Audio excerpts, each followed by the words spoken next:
Hello everyone, I am Alex and I am here to help you today. I know you use this video to fall asleep, so before that, like the video and subscribe to the channel. Also, where are you from and what time are you watching? Now get comfortable and relax. I first noticed it 3 days after moving in. Just a small thing. The shadow of my kitchen, this table looked wrong. Not dramatically wrong, just off. Like it was angled slightly different from where the morning sun should have cast it. I blinked, rubbed my eyes, and when I looked again, it seemed normal. I blamed it on being tired from unpacking and didn't think much more about it. I got this rental house cheap, which should have been my first warning. But I was desperate for a place after my divorce, and the real estate market in this area is brutal. The house sits at the end of a quiet street in an older neighborhood. 2 stories, red brick, probably built in the 1940s. Nothing special to look at, but solid. A little worn around the edges, sure, but what rental isn't? The landlord seemed eager to get someone in quickly. He rushed through the showing and paperwork so fast I barely had time to inspect everything properly. The first week went okay. I focused on unpacking and settling in, trying to establish some kind of routine in my new single life. During the day, everything felt normal, but as each evening approached, small things started catching my attention. The shadows in the corners of rooms seemed deeper than they should be. When I walked past doorways, the darkness within empty rooms appeared to shift, like something had just moved out of sight. At first, I dismissed these as tricks of my eyes adjusting to a new space. Houses make weird shadows. That's just how it is. Then the cold spots started. I'd walk through certain areas of the house and hit patches of air that were 10-15 degrees colder than everywhere else. The first time it happened was in the upstairs hallway. I stepped out of my bedroom and felt like I'd walked into a freezer. My skin broke out in goosebumps, and I could see my breath fog in front of my face. But 5 steps later, the temperature was normal again. I called an HVAC guy to check the heating system. He found nothing wrong, said the airflow and temperature readings were perfectly normal throughout the house. I didn't mention the cold spots. I didn't want him thinking I was crazy. The feeling of being watched started gradually, just occasional prickles on the back of my neck when I was alone in a room. The sense that if I turned around quickly enough, I'd catch something ducking out of sight. My eyes started playing tricks on me, or at least that's what I told myself. Shadows that shouldn't be there. Dark shapes in my peripheral vision that vanished when I looked directly at them. After 2 weeks, I started avoiding certain parts of the house. The spare bedroom upstairs was the worst. Every time I walked past its open door, the darkness inside seemed to pulse and writhe. The air flowing out of that room felt heavy and cold, carrying a musty smell like old paper and dust. I started keeping the door closed. The basement was another no-go zone. The shadows down there were wrong in ways I can't properly explain. They didn't light up with light sources. They moved when they shouldn't. Sometimes they seemed to reach toward me when I went down to do laundry. I started taking my clothes to a laundromat instead. One night about a month after moving in, I woke up at 3 a.m. needing to use the bathroom. As I walked down the hallway, the shadows cast by my nightlight stretched and twisted along the walls. I forced myself to stare straight ahead, ignoring the way the darkness seemed to curl and reach for me as I passed. In the bathroom, I kept my eyes down while washing my hands. I'd learned not to look in mirrors at night, but as I reached for the towel, movement in the mirror caught my eye. I looked up reflexively. My reflection wasn't alone. Behind me stood a dark shape, human-sized but wrong in its proportions. Too tall, too thin, with limbs that bent at impossible angles. It had no features I could make out, just deeper darkness and roughly human form. As I stared frozen, it tilted what might have been its head like a curious dog. I ran, sprinted back to my bedroom, slammed the door, and didn't sleep for the rest of the night. The next morning, I told myself it had been a dream or sleep paralysis, just my mind playing tricks in the dark. But I knew better. After that night, things escalated quickly. The shadows became bolder, moving openly even in daylight. They gathered in corners and doorways, spreading like ink stains across walls and ceilings. The cold spots multiplied and intensified. Whole rooms became frigid and unusable. I started spending as much time as possible out of the house. I'd leave for work early and come home late, dreading what I might find when I opened the door. But I couldn't afford to break my lease and move again so soon. I was stuck. One evening, I came home to find all the lights in the house on. Lights I distinctly remember turning off that morning. As I stood in the entryway, they began clicking off one by one, starting upstairs and working their way down. Click, click, like something was moving through the house, hitting each switch. I ran back to my car and spent the night in a motel. The next day, I went to the county records office. I had to know if anything had happened in that house, anything that might explain what I was experiencing. The clerk helped me search through property records and old newspapers. The house had been built in 1943. Nothing unusual in its early history, just a series of ordinary families living ordinary lives. But starting in the 1970s, a pattern emerged. No one stayed in the house longer than 6 months. Tenants and owners alike moved out abruptly, often breaking leases or selling at a loss. A newspaper article from 1975 caught my eye. A family had disappeared from the house. Parents and 2 children vanished without a trace.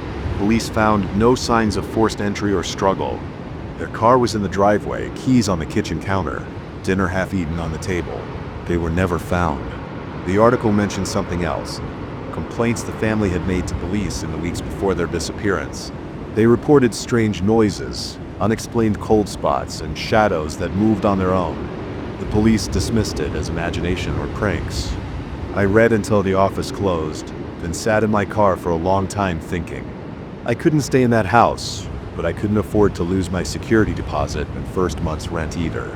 I needed evidence. Something to show the landlord, something to prove I wasn't breaking the lease without cause. That night, I set up my phone to record video in the living room while I slept. I pointed it toward the corners where the shadows gathered thickest. Then I went upstairs to my bedroom, locked the door, and tried to sleep with all the lights on.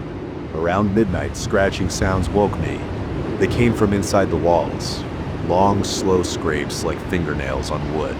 The sounds moved through the walls, circling my room. My bed began to feel cold. Chills seeped up through the mattress into my bones. The scratching stopped directly behind my headboard. In the silence that followed, I heard breathing, slow, raspy inhales and exhales that didn't match my own terrified gasps. The air grew so cold, my teeth chattered. Something touched the back of my neck, a long, cold finger tracing my spine. I leaped out of bed and ran for the door. The lock turned under my shaking hands, and I stumbled into the hallway. The shadows had changed. They covered the walls now, moving and flowing like oil. As I watched, shapes began to form in the darkness. Hands, faces, writhing bodies, all formed of deeper shadow within shadow. They reached for me with grasping fingers. I ran downstairs, the shadows flowing after me like a dark tide. In the living room, my phone still recorded. Its small screen glowed. I grabbed it and ran for the front door. The shadows surged forward, trying to cut me off. I felt cold hands grasp at my clothes. I saw fingers brush my skin. I burst out of the house, into the cool night air. Behind me, dark shapes pressed against the windows, watching. I got in my car and drove away, my hands shaking so badly that I could barely grip the wheel. I spent the rest of the night in a 24-hour diner, drinking coffee and trying to stop shaking. When dawn came, I checked the video on my phone. Most of it showed an empty, ordinary living room, but around midnight, the shadows began to move. They flowed across walls and ceiling, gathering into shapes that made my skin crawl. Near the end, just before I ran downstairs, dark figures stepped out of the walls, tall and thin, moving with jerky and human motions. I took the video to my landlord that morning. He watched it without expression. Penalty. I moved out that day, leaving most of my furniture behind. I couldn't bear to bring anything from that house into a new place. I drove by the house a week later. A for rent sign stood in the yard, and all the windows were dark. As I watched, a shadow moved past one of the upstairs windows, a tall and thin shape that paused to look down at me. I drove away and never went back. Sometimes I dream about that house. In the dreams, I'm walking through dark rooms while shadows reach for me with cold hands. I hear scratching in the walls and breathing in empty spaces. I wake up shivering, checking the corners of my bedroom for moving shadows. I don't know what lived in that house. I don't want to know. But sometimes late at night, I wonder about that family that disappeared in 1975. I wonder if they're still there, trapped in the shadows, reaching out with dark hands toward anyone who ventures too close. The house is still there, still renting to new tenants, who don't stay long. I've thought about warning them, but who would believe such a story? Who would believe that shadows can move, that darkness can reach out and touch you, that empty rooms can breathe. I know the truth now. Shadows aren't just the absence of light. Sometimes there's something else entirely, something that watches and waits and hungers, something that reaches out with cold hands in the dark. I keep all my lights on now, day and night. I check every shadow, every dark corner. And sometimes when I catch movement in the corner of my eye, I wonder if something followed me from that house. A piece of living darkness that waits for the right moment to reach out and pull me back into those writhing shadows. But those are just thoughts that come in the dark hours before dawn. In daylight, I tell myself it was all in my head. The house is just a house. Shadows are just shadows. And the dark can't reach out and touch you. I almost believe it. Almost. But I still don't trust mirrors at night. And I never ever turn off all the lights. I screwed up. I really screwed up. Before all this happened, I was just a normal guy who didn't believe in supernatural stuff. Now, I'm sitting in my car outside a 24-hour diner at 3 a.m., my hands still shaking as I try to write this down. I need to tell someone what happened. Maybe then someone will believe me. Maybe then I'll believe it myself. It started 3 days ago. I was scrolling through streaming services, bored on a Tuesday night when I found this documentary about haunted places in New England, historic hauntings, America's most terrifying locations, or something like that. I watched it while eating leftover Chinese food, laughing at all the eyewitness accounts and blurry footage of dust particles that the show tried to pass off as orbs. The documentary featured an old mansion in Massachusetts where people claim to hear children laughing at night, see shadows moving on their own, and feel cold spots in the middle of summer. They interviewed a middle-aged woman who swore she saw a full-body apparition of a Victorian-era girl in a white dress. She was crying as she told the story, but I just rolled my eyes. After it ended, I posted on Facebook, "Just watched another ghost documentary. Sorry folks, but spirits don't exist. It's all just squeaky floorboards and overactive imaginations. Show me actual proof, and I'll eat my words." A few friends commented with ghost emojis. Someone shared a story about their haunted apartment. I replied with laughing faces and went to bed around midnight. That's when things started to change. I woke up around 2 a.m. to use the bathroom. As I walked down the hallway of my one-bedroom apartment, I heard what sounded like whispering coming from the living room. It was faint, like someone talking through a wall, but my apartment shares no walls with neighbors. I'm on the top floor, corner unit. I stopped walking and held my breath. The whispers continued.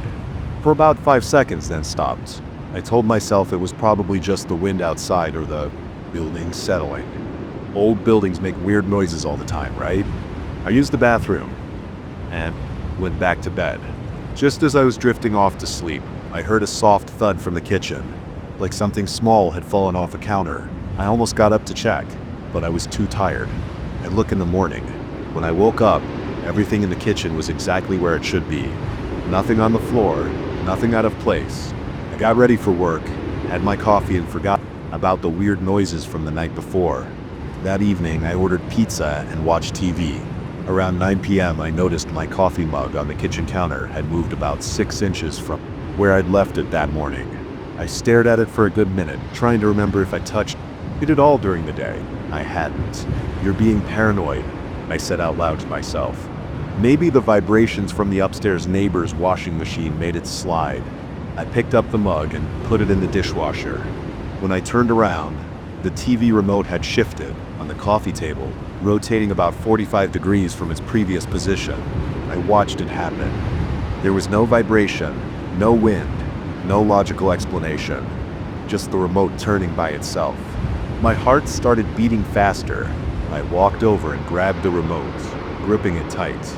The plastic felt ice cold, even though my apartment was a comfortable 72 degrees. "This isn't happening," I said. "I'm tired. I'm seeing things." I turned off the TV and decided to go to bed early. As I lay there in the dark, I heard the whispering again. This time it was clearer, coming from the corner of my bedroom. I couldn't make out any words, but it sounded like multiple voices having a conversation. I pulled the covers up to my chin, my whole body tense. The voices continued for about a minute, then stopped abruptly. The silence that followed was worse somehow. I lay there perfectly still, straining to hear anything. My bedroom door was open. I could see the darkness of the hallway beyond. That's when I felt it, a presence. Something was in the room with me. I couldn't see anything, but I felt the air get heavier, colder. The hair on my arms stood up. My breath came out, invisible puffs like I was outside in winter. The presence moved. I felt it pass by my bed like someone walking past, but without footsteps. The cold spot moved with it. When it reached the foot of my bed, it stopped. I couldn't move. My whole body was frozen in fear. I wanted to run, to scream, to do something, but I just lay there, my heart pounding so hard I thought it might explode. The pressure in the room increased, like the air itself was being compressed. My ears popped. The presence moved again, this time coming up alongside the bed. I felt the mattress dip slightly, like someone sitting down next to me. I squeezed my eyes shut. "This isn't real," I whispered. "This isn't real." Something cold touched my arm. Not like a hand or any solid object, more like a patch of freezing air that had weight to it. I jerked away, finally breaking free from my paralysis. I scrambled out of bed, hitting the floor hard. I crawled to the wall and slapped at the light switch. The room was empty. The cold spot was gone. The pressure had returned to normal. But on my arm, where the cold thing had touched me, there were 3 red marks, like someone had pressed their fingers against my skin. I ran out of the apartment, grabbed my laptop and car keys, and drove to the nearest 24 diner. I've been here for the past hour, typing this up, trying to make sense of what happened. But things didn't end there. This was just the beginning. The next day, I called in sick to work. I couldn't face going back to the apartment, but I couldn't stay at the diner forever. Around noon, I drove home, telling myself I'd been imagining things. The marks on my arm had faded, leaving no evidence of what had happened. I opened my apartment door slowly, half expecting to find the place trashed. Everything looked normal. Sunlight streamed through the windows, making the place look ordinary and harmless. I walked through each room, checking closets and corners. Nothing was out of place.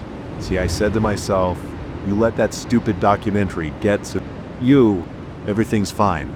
I took a shower, made lunch, and tried to act normal. I even posted on Facebook again. Weird night, maybe I should lay off the ghost documentaries before bed. A few friends commented that I was letting my imagination run wild. Around 4 p.m., I was sitting on the couch, working on my laptop, when I heard a crash from the kitchen. I jumped up and ran to check. A glass had fallen from the cabinet and shattered on the floor. The cabinet door was wide open, even though I hadn't opened it all day. As I cleaned up the glass, all the cabinet doors suddenly swung open at once, like someone had run down the line pushing each one. The sound of wood banging against wood echoed through the kitchen. I dropped the dustpan and glass shards scattered across the floor. "Stop it," I shouted. "This isn't funny." The cabinet doors slammed shut in sequence, one after another. Bang, bang, bang, bang. I ran to the living room, grabbing my phone. Who was I gonna call? Police? What would I tell them? That my cabinet doors were moving by themselves. The temperature dropped again. I watched as my breath formed clouds in front of my face. The whispers started, louder this time, coming from all around me. I still couldn't make out words, but the voices sounded angry. My laptop screen went black, then turned back on, opening dozens of windows at once. Words appeared in a text document. "You said we don't exist. We heard you, now you'll see." The document deleted itself before I could take a picture. My laptop shut down completely. I ran for the front door, but it wouldn't open. The handle turned, but something was holding it shut. I pulled harder, using both hands, putting all my weight into it. The door didn't budge. Behind me, something knocked over the floor lamp. It crashed to the ground, the bulb shattering. More objects began to move. Books flew off shelves. Pictures fell off walls. The TV remote shot across the room like it had been thrown. I ran to my bedroom, slamming the door shut. I pressed my back against it, breathing hard. The air got colder, colder than before. So cold it hurt to breathe. The presence was back, stronger now. I felt it moving around the room, circling me. The whispers grew louder, turning into harsh sounds that might have been laughter. Something grabbed my shoulder. This time it wasn't just a cold spot. I felt distinct pressure, points, like fingers digging into my skin. I screamed and dove for the bed, crawling across it to the other side. The presence followed. I felt it looming over me, pressing down on me. My whole body felt heavy, like gravity had doubled. I could barely lift my arms. The whispers became clearer. I could almost make out words. Showed him. Believes now. Not enough. Make him understand. The pressure increased until I could barely breathe. Black spots appeared in my vision. I was going to pass out just before I lost consciousness. The first time I heard the footsteps, I was watching TV at 11:30 p.m. on a Tuesday. They came from the basement, clear and heavy steps on concrete. I muted the TV and listened. The footsteps moved slowly and deliberately from one end of the basement to the other, then stopped. I live alone in this old 2-story house in suburban Massachusetts. The previous owner died here 6 months ago. It was a heart attack in his sleep. Nothing suspicious. I bought the house at a good price and moved in 4 months ago. The basement door has 2 dead bolts. I always keep them locked. That first night I didn't go down to check. I told myself it was just the house settling or the water heater or the furnace. Old houses make noise. But I still sat there for an hour, TV muted, straining to hear more. Nothing came. The next night, same time. The footsteps started again. Slow, heavy, moving in the same pattern across the basement floor. I got up from the couch, my heart pounding against my ribs. The basement door was at the end of the kitchen. Both dead bolts were still locked. I put my ear against the door. The steps continued for another minute, then stopped. This happened 5 nights in a row, always at 11:30 p.m. Always the same pattern of footsteps, always lasting exactly 3 minutes. I started recording them on my phone, comparing the recordings. The timing was identical each night. I couldn't sleep.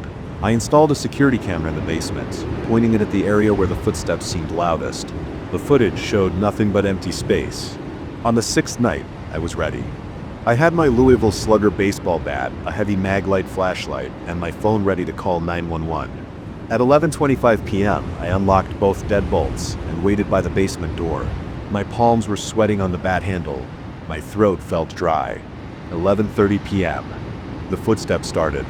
I yanked open the door and hit the light switch. The bare bulb flickered to life, illuminating the wooden stairs. The footsteps continued below, unaffected by my presence. I started down, testing each step before putting my full weight on it. The wooden stairs creaked under me, but the other footsteps kept their steady pace. Reaching the bottom, I swept my flashlight beam across the basement. Concrete floor, stone foundation walls, copper water pipes running along the ceiling. The washing machine and dryer against one wall, the furnace in the corner. The footsteps were louder now, but I still couldn't see anyone. Then my flashlight beam caught something on the floor. Muddy footprints. They formed a path across the basement, matching exactly where I'd been hearing the steps. But they weren't appearing in real time with the sounds. They were already there, dried into the concrete. Size 12 boots by the look of them. The same size the previous owner had worn, according to his daughter when she came to collect his belongings. The footsteps kept moving, but the prints stayed fixed in place. I followed them with my flashlight. They led straight to the back door, a heavy steel door with a deadbolt leading out to the backyard. The deadbolt was still locked. The door hadn't been opened in months, judging by the undisturbed dust on the threshold. The footsteps reached the door, then stopped. My flashlight showed more details in the mud prints. They didn't just lead to the door, they came from the door too, overlapping in places, as if someone had walked from the door across the basement and back to the door. But the door was locked from the inside, had been the whole time. I stood there for a long time, beam-trained flashlight on those footprints. The basement was silent now, except for the hum of the furnace. I checked the door again. Locked tight, dust undisturbed. I took pictures of the footprints with my phone. Then I went back upstairs, double-locked the basement door, and called a locksmith to change every lock in the house the next day. That didn't help. The footsteps continued every night at 11:30. I started sleeping at my brother's house, but would come back during the day to check on things. The muddy prints were always there, unchanged. I tried cleaning them with bleach and a wire brush. They came back the next day. I had 3 different contractors look at the basement. They all said the same thing, just old stains in the concrete, nothing to worry about. After 2 weeks of this, I couldn't take it anymore. I had to know what was happening. I set up 4 more security cameras in the basement, bought a high-end digital audio recorder and left it running, installed motion sensors and infrared detectors, and even scattered flour on the floor to catch new footprints. Nothing showed up on any of the equipment. The cameras recorded empty space. The audio recorder caught the footsteps, but they had a strange quality, like they were coming from very far away or underwater. The motion sensors never triggered, and the flower remained undisturbed. I started researching the house's history. The previous owner, Bill Matthews, had lived here alone for 30 years after his wife died. According to the police report, there was a heart attack in his bed, but it was said to be natural causes. But his daughter Sarah told me something different when she came to get the last of his stuff. Dad was acting strange those last few months, she said. He kept talking about noises in the basement. He said he heard someone walking around down there every night. We thought it was just his mind going. The doctor said it was probably early dementia. Did he ever check the basement? I asked. Oh yeah, dozens of times. Never found anything. But the weird thing was, she hesitated. The morning they found him, his feet were covered in mud, like he'd been walking around outside. But all the doors were locked from the inside. The police figured he must have tracked it in the day before and just didn't clean it up. I didn't tell her about what I'd been hearing, but I kept digging into the house's history. Before Bill Matthews, a family named Cooper lived here for 20 years. Before them, Sullivan family. Before them, going back to when the house was built in 1908, the original owner, Frank Tanner. The local historical society had files on Tanner. He was a carpenter who built the house himself, lived here with his wife and 3 kids. One night in 1911, he went down to the basement to check on a noise. Never came back up. They found the basement door locked from the inside, but no sign of Tanner. His family moved out a week later. The police investigation found nothing except some muddy footprints on the basement floor. I sat with this information for a few days, listening to the footsteps each night. They never changed their pattern, never reacted to anything I did. Just the same slow walk from the back door across the basement and back again. Last night, I tried something different. At 11:25 p.m., I went down to the basement with just my flashlight. No bat, no phone. I stood in the middle of those muddy footprints and waited. 11:30 p.m. came. The footsteps started, but this time they sounded different. Closer, more solid. I felt a cold draft on my neck. The footsteps were right behind me now. I turned around slowly, my flashlight beam cutting through the darkness. For a split second, I saw something. A tall figure in old work clothes covered in mud. Then my flashlight flickered and died. The footsteps stopped. I stood completely still in the darkness, barely breathing. A hand touched my shoulder, cold, heavy, rough, with calluses. A voice spoke right next to my ear, so quiet I almost missed it. You hear them too? I ran. Up the stairs through the kitchen, out the front door. I didn't stop until I reached my car. As I sat there shaking, trying to catch my breath, I looked back at the house. A light was on in the basement window. A figure stood there, just a shadow against the light. It raised one hand like it was waving goodbye. I drove to a hotel and checked in for the night. In the morning, I called a real estate agent. The house is on the market now. I'm selling it for way below what I paid. I just want to be done with it. But there's something I haven't told the agent, something I can't put in the listing. Every night at 11:30, my phone rings. When I answer, I hear footsteps, and underneath them, getting clearer each time I hear voices. Multiple voices all asking the same question. You hear them too? The footprints in my phone's photo gallery are changing. Each day there are more of them, different sizes, different patterns. And in the latest picture taken yesterday, don't just lead to the back door anymore. They lead through it. The door's still locked from the inside. I still have the only key, but somehow those footprints keep multiplying, keep changing, keep leading through that locked door, bringing something back with them each night. I'm writing this down because I need someone to know what happened. Why I left, why I can't go. Back? The house is still for sale. The basement door is still locked.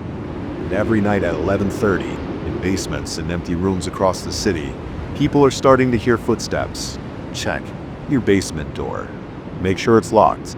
But remember, sometimes the lock is what keeps things not out. And sometimes when you hear footsteps in the dark, the worst thing isn't that someone there. It's that they're inviting you to follow. I keep telling myself there has to be a rational explanation for what happened. At the Desert Palms Motel 3 nights ago, the police didn't believe me. The motel manager didn't believe me. Hell, I'm not even sure I believe myself anymore. But I know what I saw and I need to write it down before I start doubting my own memories. It started around 2 a.m. I was staying in room 2037 on the second floor of this rundown motel, just off Interstate 40, Arizona. I'd been driving for 14 hours straight from Los Angeles, heading to Oklahoma City for my sister's wedding. The exhaustion had finally hit me hard enough that I knew I needed to stop. The Desert Palms wasn't my first choice. It wasn't even my fifth choice. But when you're dead tired and the next town is 90 miles away, you take what you can get. The place had seen better days, probably sometime back in the 1970s. The vinyl chairs in the lobby were cracked. The carpet was worn thin, and everything had that musty smell of old cigarette, smoke that never quite goes away. I remember the night clerk barely looking up from his phone as he handed me the key card. Just another tired traveler passing through. The room itself was basic. Queen bed, bathroom, small TV mounted on the wall, and a window overlooking the parking lot. I didn't even bother unpacking. Just kicked off my shoes, set my phone alarm for 8 a.m., and collapsed onto the bed, fully clothed. The next thing I knew, I was awake. Not the gradual kind of awake where you drift up from sleep. I mean instantly, completely awake, like someone had flipped a switch in my brain. My heart was already racing though. I didn't know why. The digital clock on the nightstand showed 2:17 a.m. in harsh red numbers. The room was dark except for a thin strip of light coming under the door from the hallway. Those motion sensor lights were supposed to help guests see their way around at night. Right then, they were the only reason I noticed something was wrong. I lay there perfectly still trying to figure out what had woken me. The air conditioning hummed. A truck rumbled past on the interstate. But there was something else. A sound so faint I almost thought I was imagining it. A soft scraping like someone dragging their fingers along the wall outside my door. I sat up slowly, my t-shirt damp with sweat despite the AC. The scraping stopped. Then I saw it, a shadow moving across that strip of light under my door. Someone was in the hallway, standing right outside my room. My first thought was that it was probably just another guest heading to the ice machine or vending machines. But at 2 a.m., and why would they stop right outside my door? The shadow didn't move. Whoever it was, they were just standing there. I got out of bed, my bare feet silent on the thin carpet. The floorboards creaked under my weight, and the shadow shifted slightly. I walked to the door, my mouth dry. The peephole was useless. These old motels had them set so high that all I could see was darkness. But the shadow was still there, blocking part of the light from beneath the door. My hand shook as I reached for the handle. The rational part of my brain was screaming at me to get back in bed, to call the front desk, to do anything except open that door. But I had to know. I pulled the door open fast, ready to confront whoever was out there. The hallway lights flickered on at the movement, flooding the space with harsh fluorescent light. And there, at the end of the corridor, stood a figure. It was tall, maybe 6.5 feet, and completely still. The thing that hit me first was the color. A deep unnatural red that seemed to absorb the fluorescent light rather than reflect it. Not like someone wearing red clothes, more like someone had dipped a person in red paint, coating every inch of them in that same flat color. The figure stood with its back to me, facing the emergency exit at the end of the hall. It didn't move, didn't breathe, didn't acknowledge my presence at all. Just stood there perfectly motionless like a statue someone had placed in the middle of the hallway. "Hey," I called out, my voice sounding strange and thin in the empty corridor. "What are you doing?" No response, no movement, nothing. I stepped out of my room, leaving the door propped open with my foot. The carpet felt rough under my bare feet as I took another step forward. The motion sensors kept triggering, lights flickering on ahead of me as I moved down the hallway. "Listen," I said. "Buddy, this isn't funny. If you're drunk or something, I can call the front desk to help you find your room." Still nothing. I was about 20 feet away now, close enough to see more details. The figure was completely hairless. Its skin was smooth and uniform in that deep red color. Its arms hung straight down at its sides, fingers abnormally long and thin. I stopped. Something was very wrong here. The longer I looked at it, the more wrong it seemed. The proportions weren't quite right. The arms were too long, the neck too thin, the shoulders too angular. "I'm gonna call security," I said, taking a step backward. That's when it moved. The motion was so fast, I almost missed it. 1 second it was facing away from me. The next, it had turned its head 180 degrees to look at me. The neck twisted in a way that human bodies can't move. I couldn't see a face, where features should have been. There was just smooth red surface like a mannequin, but I knew it was looking at me. I could feel it. I ran. I didn't hesitate, just turned and sprinted back to my room. I slammed the door shut behind me, fumbling with the lock and the security chain with shaking hands. The lights in the hallway were still on. I could see them under the door. I pressed my ear against the wood, straining to hear any sound of movement outside. Nothing, just the hum of the AC and my own ragged breathing. I grabbed my phone from the nightstand and dialed the front desk. It rang 6 times before someone picked up. Front desk. The night clerk's bored voice came through. "There's someone in the hallway outside my room," I said, trying to keep my voice steady or something. "I need you to call security right now." "Sir, we don't have security on staff at night." "Is someone causing a disturbance?" "Yes. There's this person. They're just standing there. They're not normal. You need to come check it out." I heard him sigh. "He'll come up and take a look." "Which room?" 2037. "Please hurry." "On my way." I kept watching that strip of light under the door while I waited. The hallway lights should have turned off by now. They were on a timer, usually going dark after 30 seconds without movement, but they stayed on 5 minutes past then 10. I was about to call the front desk again when I heard footsteps coming up the stairs at the far end of the hall. "Hello?" The clerk's voice called out. "Anyone up here?" I opened my door carefully, peering out. The clerk stood at the end of the hallway where the red figure had been, looking around with obvious annoyance. He was young, maybe early 20s, wearing a wrinkled uniform shirt. "Did you see anyone?" I asked. He shook his head. "Hallway's empty," he said. "Check the stairwell too." "Nobody here." But it was just here, tall red, standing right where you are now. He gave me the look I'm now very familiar with, the one that says he's dealing with either a drunk or a crazy person. "Sir, I've been watching the security cameras all night. Nobody's been up here except you. Check the cameras again." It was here less than 15 minutes ago. He pulled out his phone, tapped a few times, then turned it to show me. The screen showed a grainy feed of the hallway. "Empty. Camera's been recording all night," he said. "No one's been here. Maybe you were having a bad dream." "It wasn't a dream. I was wide awake. I saw it." He shrugged. "Well, there's nothing here now. Try to get some sleep, sir. Let me know if you need anything else." I watched him walk back to the stairs, his footsteps echoing in the empty hallway. The lights finally clicked off behind him, leaving just the usual dim glow from the emergency exits. Back in my room, I pushed a chair under the doorknob and sat on the bed staring at the door. I didn't sleep, couldn't sleep, just sat there watching until sunrise started to filter through. The thin curtains. When morning finally came, I checked out immediately. The day clerk was different from the night one, and I didn't bother trying to explain why I was leaving early. I just wanted to get out of there.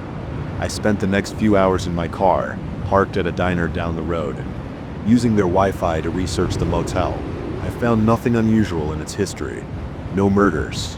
No mysterious disappearances. Nothing that would explain what I'd seen. I called the police too, though I'm not sure why. They took my statement, but I could tell they weren't taking it seriously. Just another weird story from another weird traveler passing through. That was 3 days ago. I made it to Oklahoma City for the wedding, though I didn't tell my family what happened. They've got enough reasons to worry about my mental health already. But here's the thing.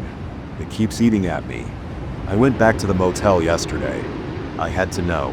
Had to see it in the daylight. Everything looked normal. Just a shabby roadside motel slowly decaying in the Arizona sun.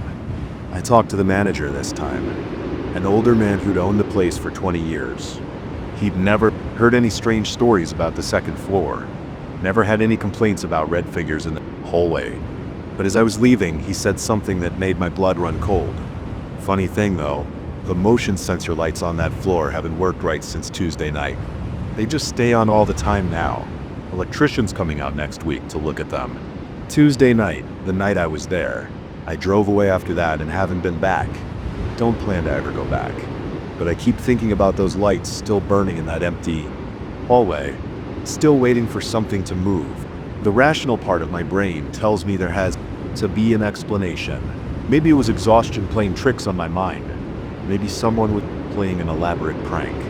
Maybe I really was dreaming, though I know I wasn't. But then I remember the way it turned its head, the impossible angle of its neck. the smooth, blank surface where a face should have been. And I know that whatever I saw that night, it wasn't something that can be explained by rational thought. I'm writing this all down now because I need someone else to know what happened. The police have my statement filed away somewhere, probably in a folder marked Crazy Tourist Stories. The motel staff think I'm just another drunk or drug user who saw things that weren't there. But I know what I saw. And sometimes late at night when I'm trying to sleep, I think about those motion sensor lights still burning in that hallway. Still detecting movement. Still sensing something that shouldn't be there. I drive a lot for work. Spend a lot of nights in motels and hotels across the country. But I don't stay in roadside motels anymore. And I never ever look out into the hallway when I hear noises in the middle of the night. Because sometimes, when I'm lying awake in another anonymous room in another anonymous city, I wonder about that red figure. I wonder if it's still there in that hallway at the Desert Palms, standing motionless under those always burning lights. Or worse, I wonder if it's somewhere else now, standing in another hallway, waiting for someone else to open their door in the middle of the night. And I wonder what would have happened if I'd gotten just a little closer that night. If I'd reached out to touch it, if I'd waited to see what it would do next. Some questions are better left unanswered. Some doors are better left unopened. The crunch of leaves under my boots was the only sound breaking the eerie silence of the forest. As the last rays of sunlight filtered through the canopy, I couldn't shake the feeling that something was terribly wrong. The woods seemed to be holding their breath, waiting for something to happen. If only I had known then what was coming, I would have turned back and never set foot in those cursed woods again. I've always been an avid hiker, priding myself on tackling the most challenging trails. This particular evening, I had decided to push myself, determined to reach the summit of Mount Hollow before nightfall. It was a foolish goal, but my stubborn nature would let me quit. As I pressed on, the trees grew denser, their branches intertwining overhead, like gnarled fingers. The trail, once clear and well-marked, had become overgrown and difficult to follow. I checked my watch, 7:30 p.m. Dusk was settling in, and I knew I should turn back. But something compelled me to keep going. That's when I saw him. At first I thought it was just a trick of the fading lights, a shadow playing on my tired eyes. But as I squinted into the gloom, the figure became clearer. A man was standing about 50 yards ahead, just off the trail. He was unnaturally still, like a statue carved from the very shadows of the forest.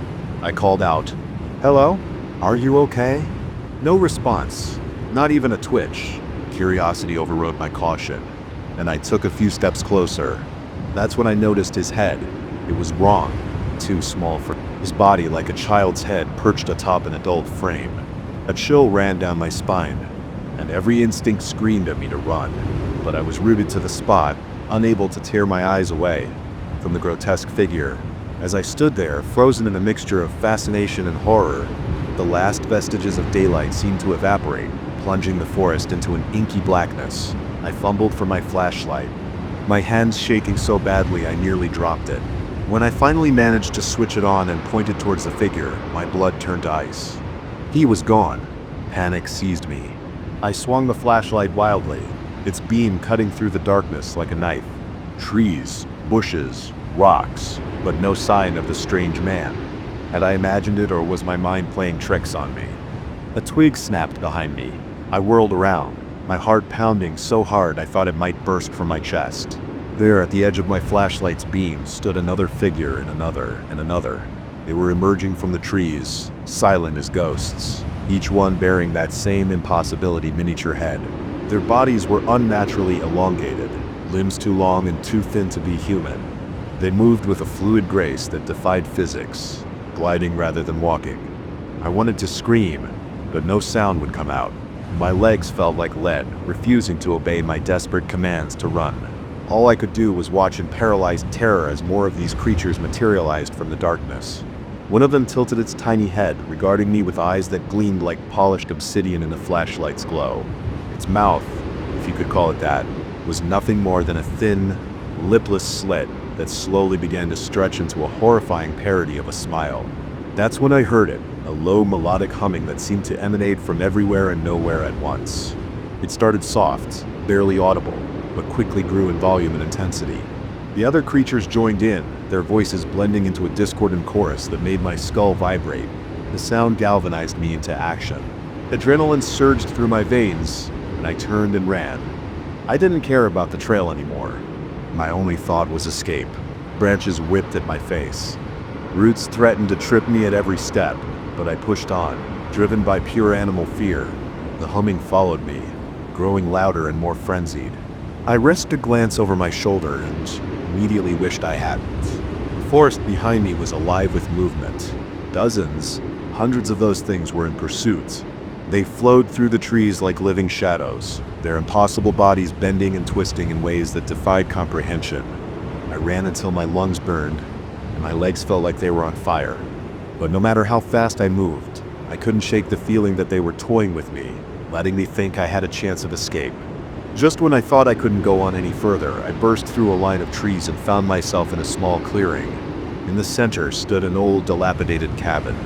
Without hesitation, I sprinted towards it, praying it would offer some kind of sanctuary.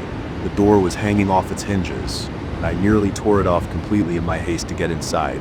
I slammed it shut behind me and pressed my back against it, gasping for breath. The cabin was a single room, empty except for a rusty old potbelly stove in one corner and a broken chair in another. Moonlight filtered through cracks in the walls, casting long shadows across the floor. For a moment, all was quiet. The humming had stopped, and I could hear only my own ragged breathing and the frantic pounding of my heart. Had I lost him? A soft thud on the roof shattered that hope. Another thud and another. The whole cabin began to shake as dozens of impacts rained down from above. Dust and splinters fell from the ceiling, and I knew it was only a matter of time before the entire structure collapsed. I looked around desperately for a weapon, anything I could use to defend myself. My eyes fell on a trap door in the floor, partially hidden under a moldy old rug. Without thinking, I lunged for it, yanking it open to reveal a dark hole leading down into the earth. The roof groaned ominously above me.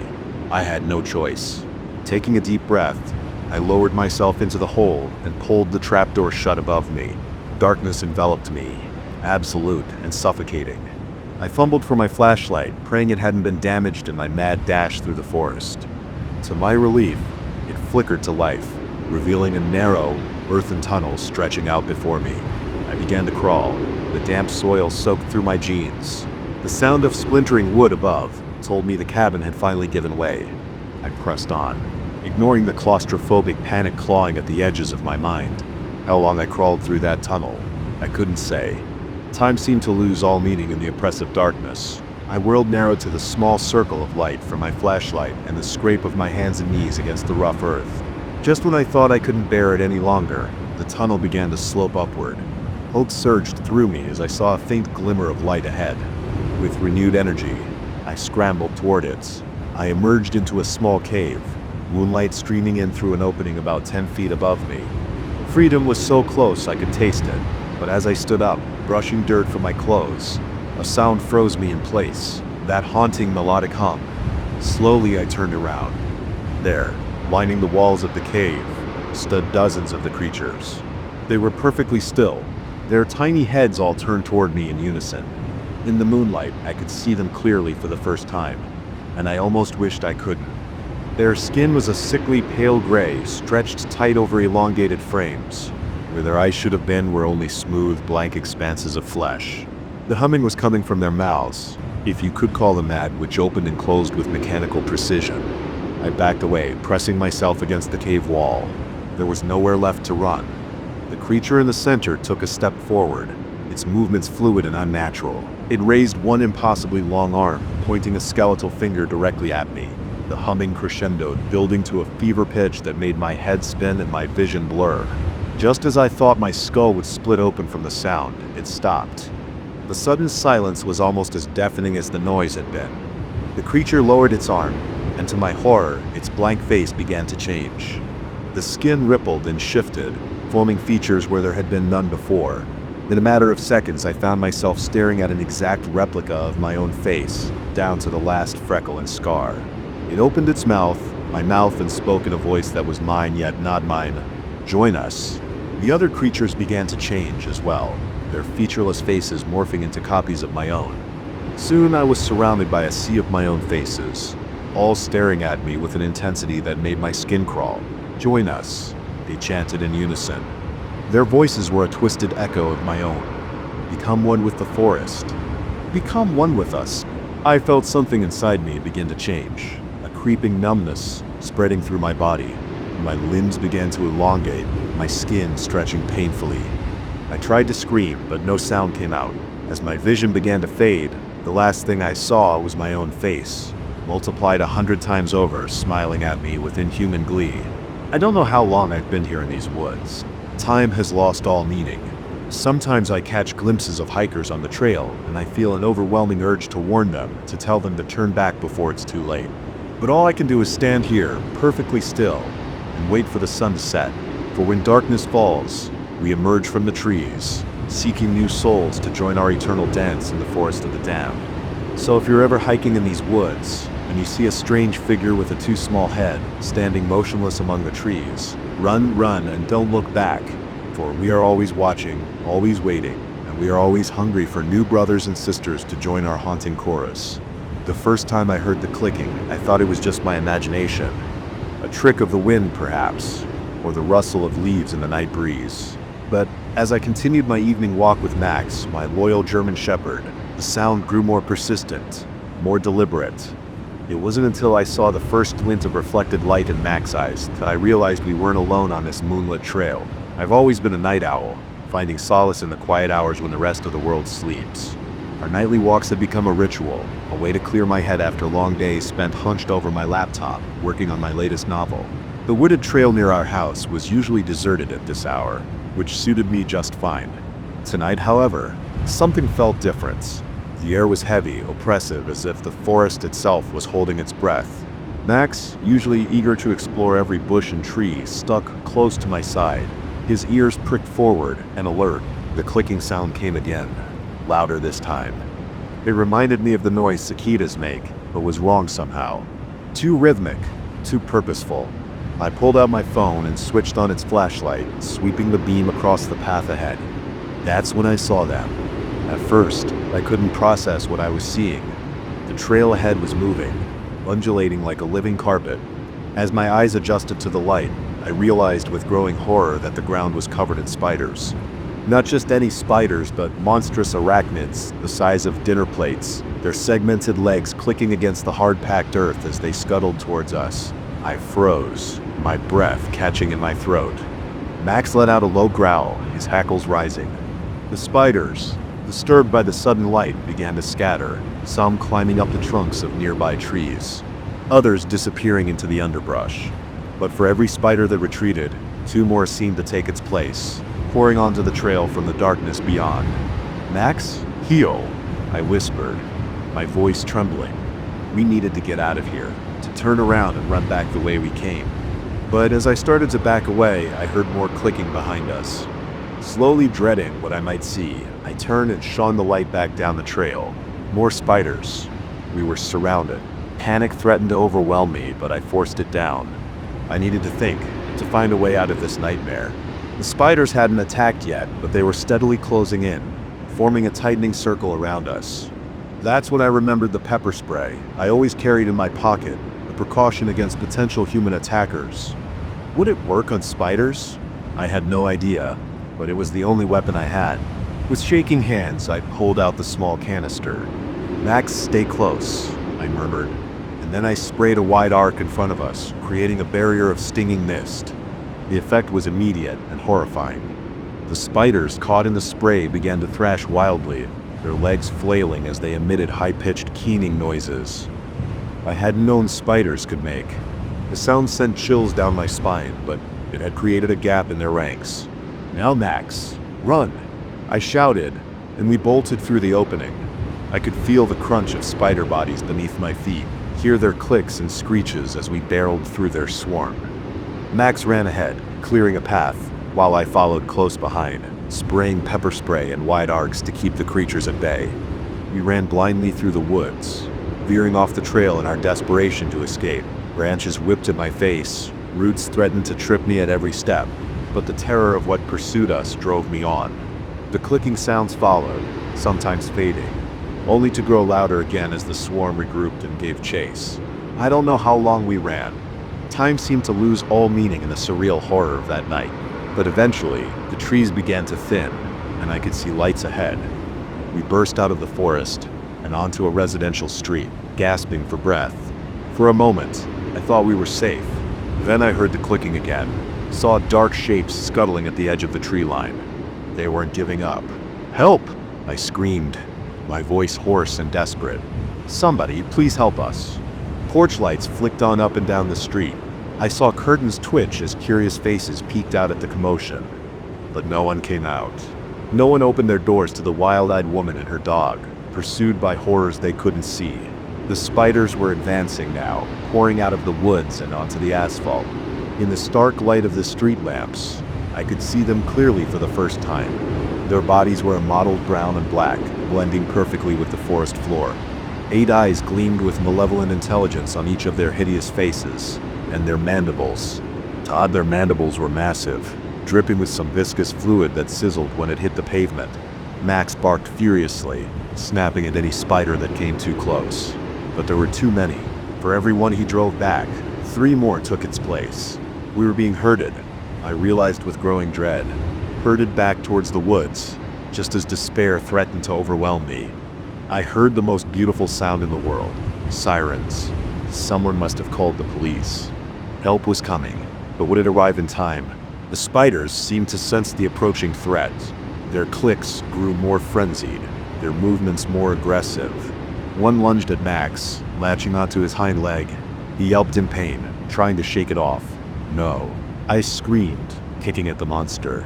My foot connected, and I felt its exoskeleton crack beneath my shoe. It fell away, green chart oozing from its broken body. The police car rounded the corner, its headlights cutting through the darkness.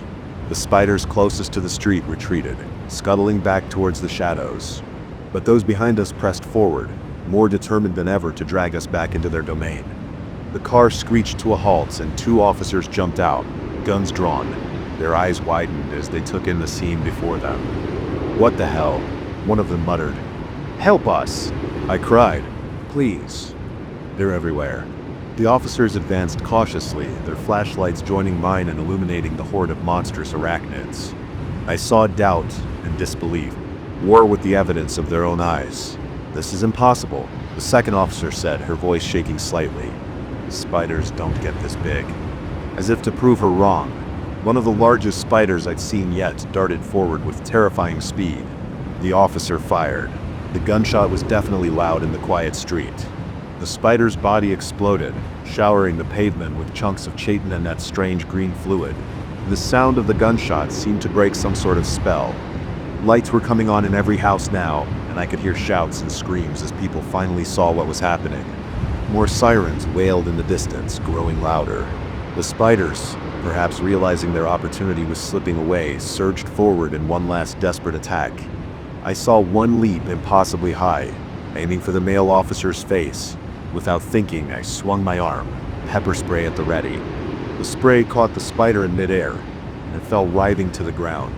"Fall back," the female officer shouted. "Get in the car now." Max and I didn't need to be told twice. We scrambled into the back of the police cruiser, the officers diving into the front seats a moment later.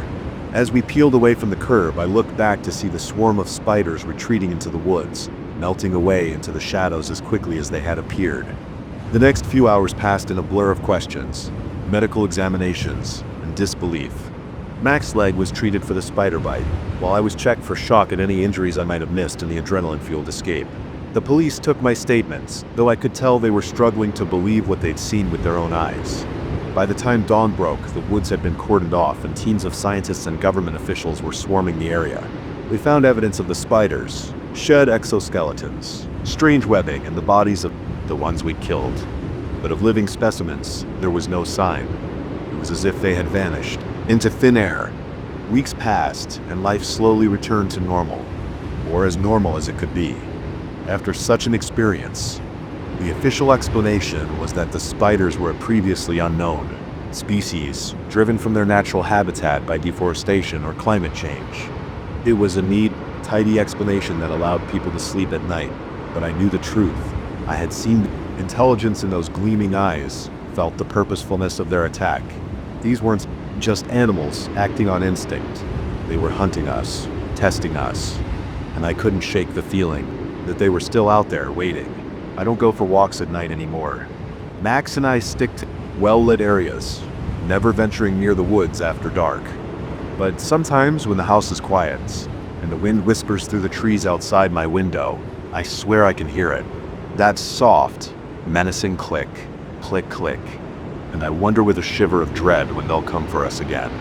The acrid smell of smoke still clung to my nostrils as I stared at the severed deer leg lying at the foot of our tent.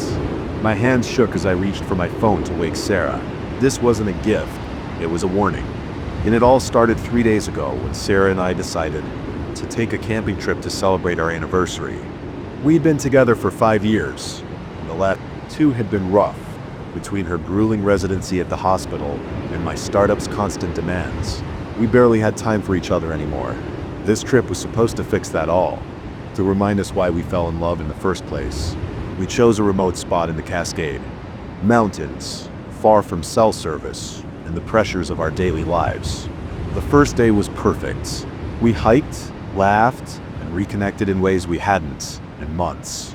As the sun set, we built a campfire and toasted marshmallows, feeling like teenagers again. That night, curled up in our sleeping bags, I heard it, a soft rustling outside our tent, probably just a raccoon. Sarah murmured sleepily when I mentioned it. I nodded, but something about the sound had set me on edge. It was too deliberate, too measured to be an animal foraging for food. The next morning, we awoke to find a small pile of acorns arranged neatly in front of our tent. Ah, how cute. Sarah cooed. I had the forest critters left as breakfast. I forced a smile, but my unease from the night before returned. The acorns were placed too precisely, forming a perfect circle. No animal I knew of did that. We spent the day exploring a nearby waterfall, and for a while I forgot about the strange occurrence.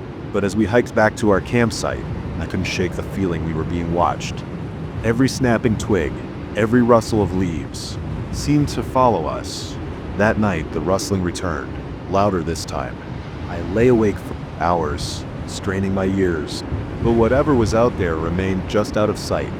The third morning brought another gift, a collection of wildflowers, their stems snapped rather than picked, arranged in an intricate pattern outside our tent. Sarah was delighted, but I felt a chill run down my spine. This was no animal's doing. Maybe we should pack up and head home early, I suggested, trying to keep the fear out of my voice. Sarah looked at me, concern etched on her face. Is everything okay, Jake? You've been on edge since we got here. I hesitated, not wanting to worry her unnecessarily. It's nothing, just a weird feeling. That's all. She squeezed my hand. If you're sure. But let's stay one more night, okay? We drove all this way and I'm really enjoying our time together. I nodded, unable to resist her hopeful smile. But as we hiked that day, I made sure to keep Sarah close, my eyes constantly scanning the tree line for any sign of movement. That night, the sounds outside our tent were unmistakable. Heavy footsteps circling us, pausing occasionally as if listening. I clutched our only weapon, a small camping knife, and feeling woefully unprepared. Jake, Sarah whispered, fear finally creeping into her voice. What's out there? I don't know, I admit it, but whatever it is, it's been watching us since we got here. We huddled together, barely breathing, as the footsteps continued their rounds. Eventually, they faded into the distance, but neither of us slept a wink that night. Which brings us to this morning and the severed deer leg lying in a pool of congealing blood outside our tent. Sarah's eyes widened in horror as she took in the grisly scene. We need to leave. Now I nodded, already starting to break down the tent. We packed in record time, constantly glancing over our shoulders. The feeling of being watched was overwhelming now, as if the entire forest had eyes trained on us. As we shouldered our backpacks, a twig snapped loudly in the underbrush. We froze, staring at the spot where the sound had come from. For a moment, I thought I saw something. A flash of pale skin, a glint of feral eyes. But it was gone so quickly I couldn't be sure. A run, I whispered, grabbing Sarah's hand. We took off down the trail, our heavy packs bouncing painfully against our backs. The sound of pursuit was immediate, crashing through the underbrush, gaining on us with inhuman speed. Sarah stumbled, crying out in pain. I hauled her to her feet, urging her on. We're almost there. I lied, having no idea how far. We were from the trailhead. A howl rose behind us, a sound so filled with hunger and rage that it chilled me to my core. It was answered by more howls coming from all around us. We were surrounded. "The river," Sarah gasped, pointing ahead. "Maybe we can lose them in the water." It was our only chance. We veered off the trail, crashing through the undergrowth toward the sound of rushing water. The river came into view, its waters swollen from recent rains. Without hesitation, we plunged in. The icy water stole my breath, but fear drove me on.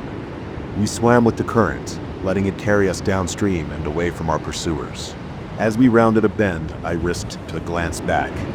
What I saw nearly stopped my heart. Standing on the bank were three figures, but they were like no humans I'd ever seen. Their bodies were emaciated, skin stretched tight over elongated limbs.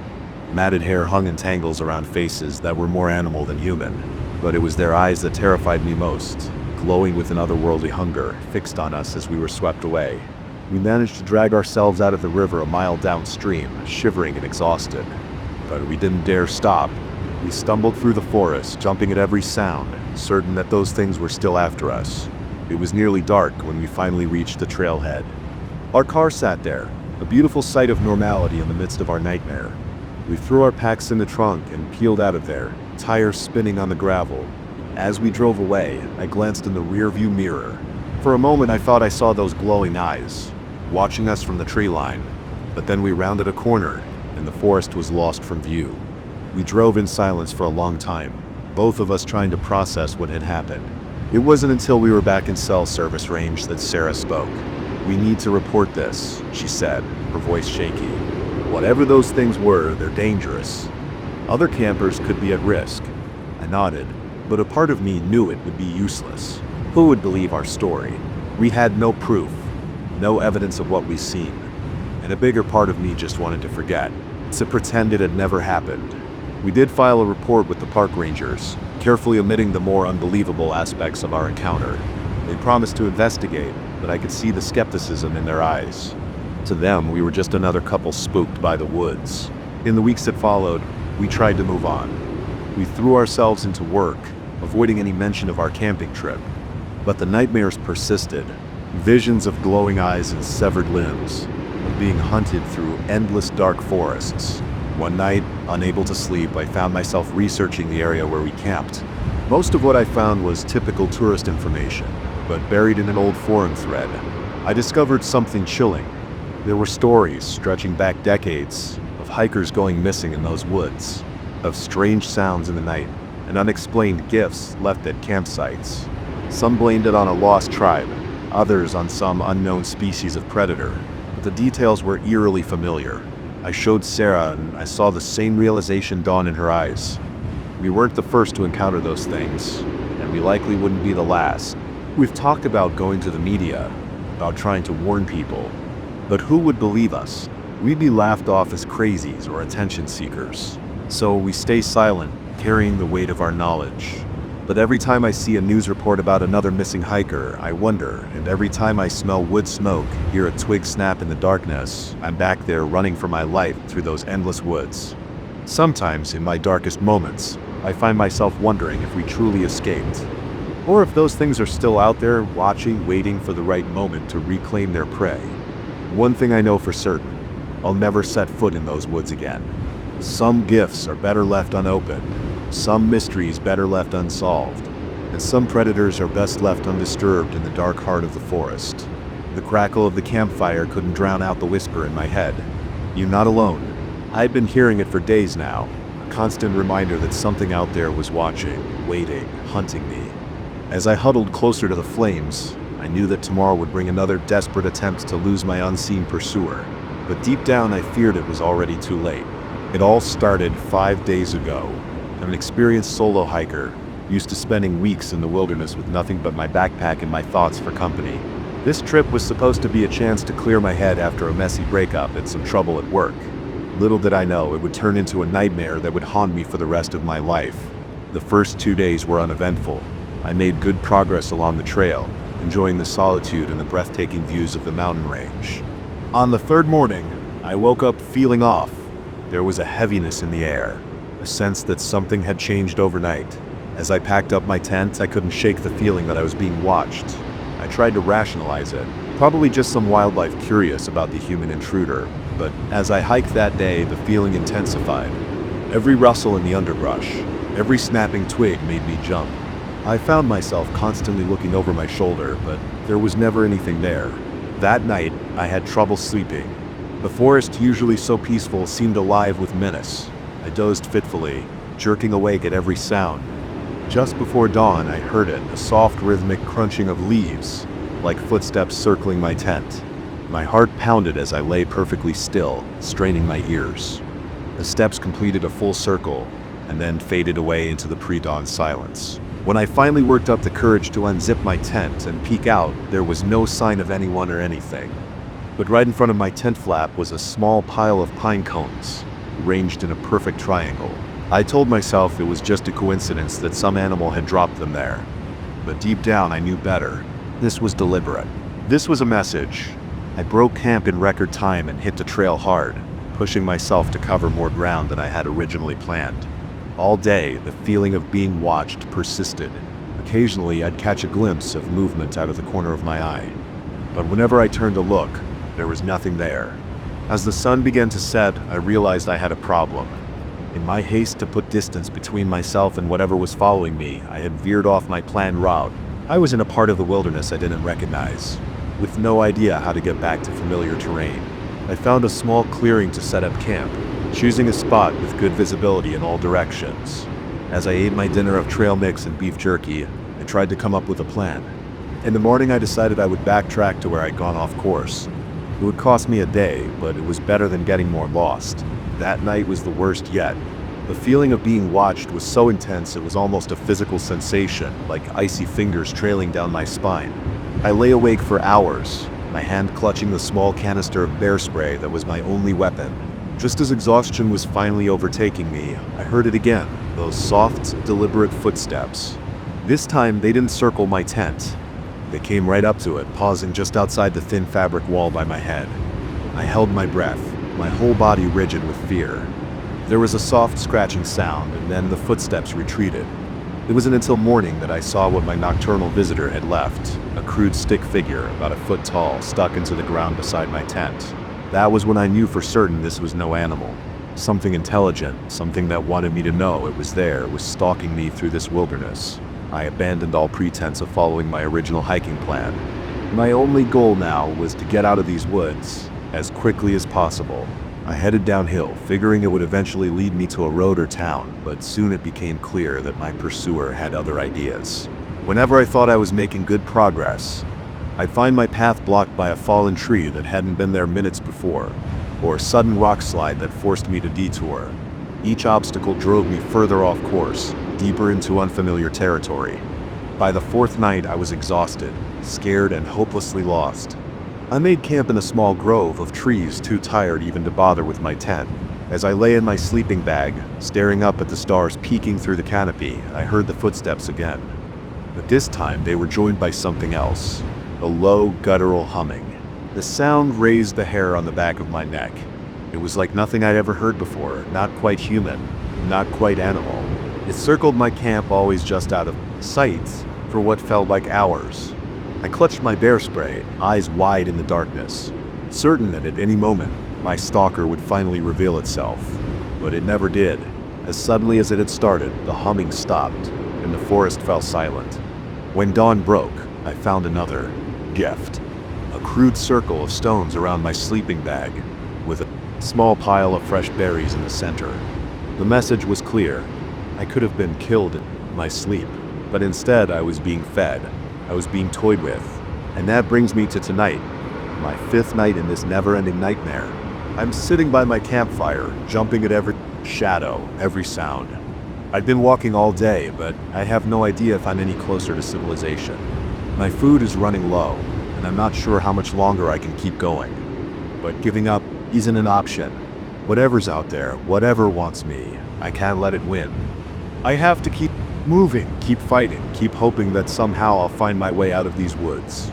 As the fire dies down to embers, I hear it again, that soft crunching of leaves. But this time, it's not circling, it's coming closer. My hand tightens on the bear spray as a figure emerges from the darkness at the edge of my camp. For a moment I think it's human. It's roughly the right shape and size. But as it steps into the fading firelight, I realize how wrong I am. Its body is emaciated, skin stretched tight over an elongated frame. Patchy fur covers parts of its body, while other areas are hairless and scarred. Its face is a nightmarish blend of human and animal features, with sunken eyes that glow faintly in the dim light. It cocks its head, regarding me with an unsettling intelligence. Then, to my horror, it speaks. "You've led us on quite a chase."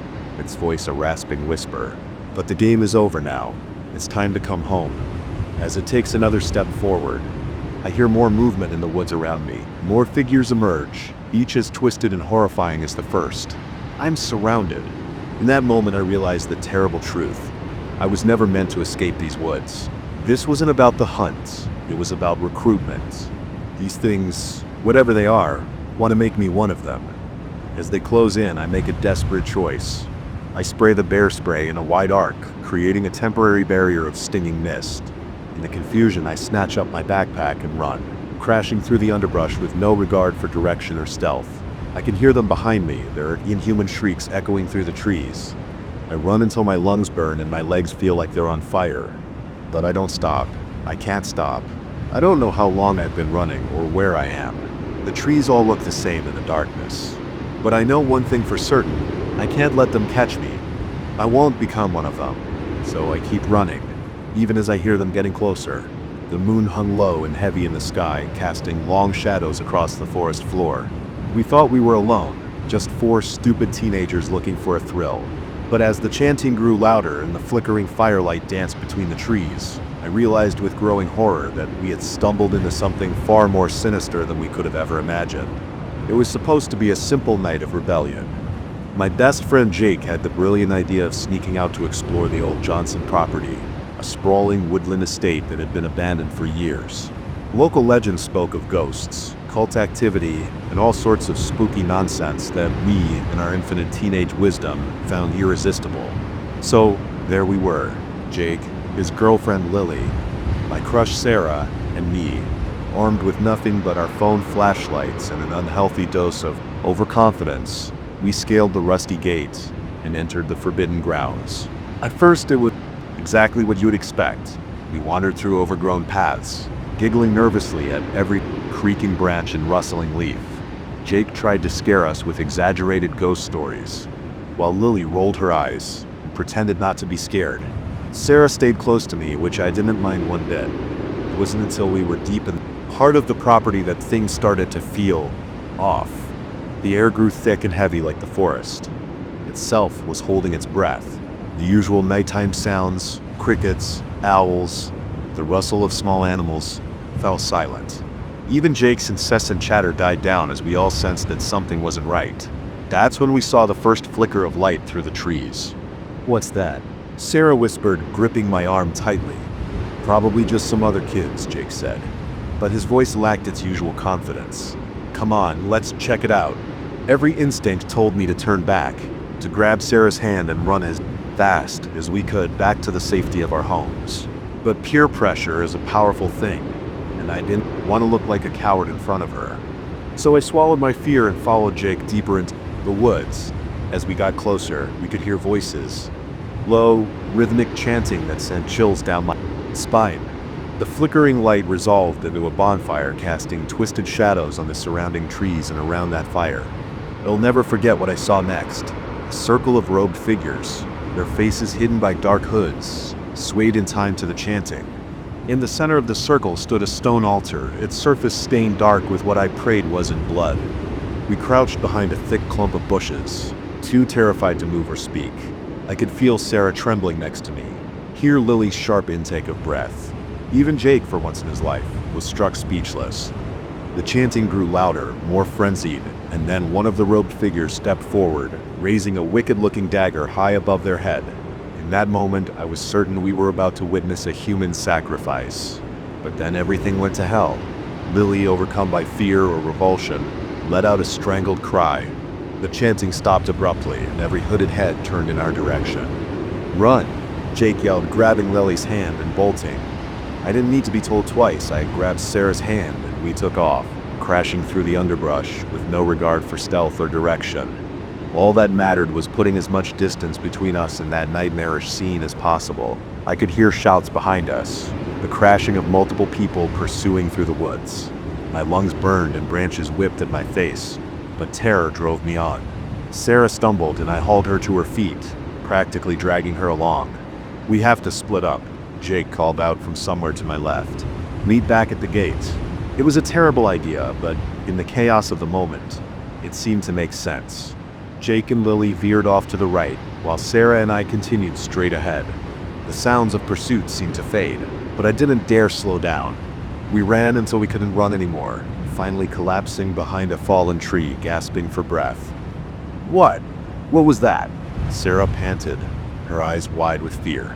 "I don't know," I admitted, "but we need to get out of here." Now, we oriented ourselves as best we could and started making our way towards where we thought the gate should be. Every snapping twig, every rustle of leaves had us freezing in terror, certain we were about to be discovered. After what felt like hours but was probably only minutes, we saw the moonlight glinting off the metal of the gate. Relief flooded through me. We had made it, but as we approached, my heart sank. Jake and Lily were nowhere to be seen. "We can't leave them," Sarah said, voicing my thoughts. I nodded grimly. "Well, wait, 5 more minutes if they don't show up." I didn't need to finish the sentence. We both knew we couldn't stay here much longer. Those 5 minutes were the longest of my life. Every second felt like an eternity as we strained our ears for any sign of our friends. The forest seemed to press in around us, full of hidden threats and unseen eyes. Just as I was about to suggest we leave, Sarah avoided me as if my presence was a reminder of that terrifying night. And me, I couldn't sleep, couldn't eat. Every time I closed my eyes, I saw those robed figures, heard that chilling chant. A week after that night, I received a text from an unknown number. My blood ran cold as I read the message. "We're always watching. You can't hide forever." I deleted the message, but I couldn't shake the feeling that it was true. Whatever we had stumbled upon that night, it wasn't over. They were out there, waiting, watching. Sometimes late at night, I think I can hear that chant again carried on the wind. I tell myself it's just my imagination, just the trauma playing tricks on me. But deep down I know the truth. We weren't supposed to escape that night, and sooner or later they'll come for us again. All I can do is wait, and wonder which of us will be next. So if you're ever tempted to go exploring in the woods at night, to seek out the thrill of the unknown, take it from me, some mysteries are better left unsolved. Because once you've seen what lurks in the shadows, you can never unsee it, and you can never truly escape. The first howl pierced the night like a knife, freezing my blood in my veins. I'd heard wolves before, but this was different. As the sound echoed through the dark forest, I knew with chilling certainty that whatever made that noise was no ordinary wolf, and it was hunting me. I never should have come to these woods alone, but I'm getting ahead of myself. Let me start from the beginning. My name's Alex, and I've always been an avid hiker and outdoorsman. Growing up in Montana, I spent more time in the wilderness than I did in civilization. I prided myself on my survival skills, on being able to navigate any terrain and handle any situation. That pride would be my downfall. It was supposed to be a routine weekend trip, a chance to test out some new gear before a longer expedition I had planned for next month. I chose a remote area in the Bitterroot National Forest, a place I'd been to a few times before, but never fully explored. The plan was to hike in Friday afternoon, spend 2 nights camping, and hike out Sunday. The first day went smoothly. I made good time on the trail, enjoying the solitude and the crisp autumn air. As the sun began to set, I found a suitable clearing and set up camp. I built a small fire, heated up some freeze-dried stroganoff, and settled in for the night. That's when things started to feel off. It began with a sense of unease, prickling at the back of my neck, like I was being watched. I told myself it was nothing, just the usual hyper-awareness that comes with being alone in the wilderness. But as the night wore on, the feeling intensified. The forest, usually alive with the sounds of nocturnal creatures, fell eerily silent. Even the crackling of my campfire seemed muted, as if the very air was holding its breath. I found myself straining my ears, trying to catch any sound that might explain the oppressive silence. Just as I was about to give up and try to get some sleep, I heard it, a a twig snapping somewhere in the darkness beyond my firelight. I sat up straight, my hand instinctively reaching for the hunting knife at my belt. "Hello?"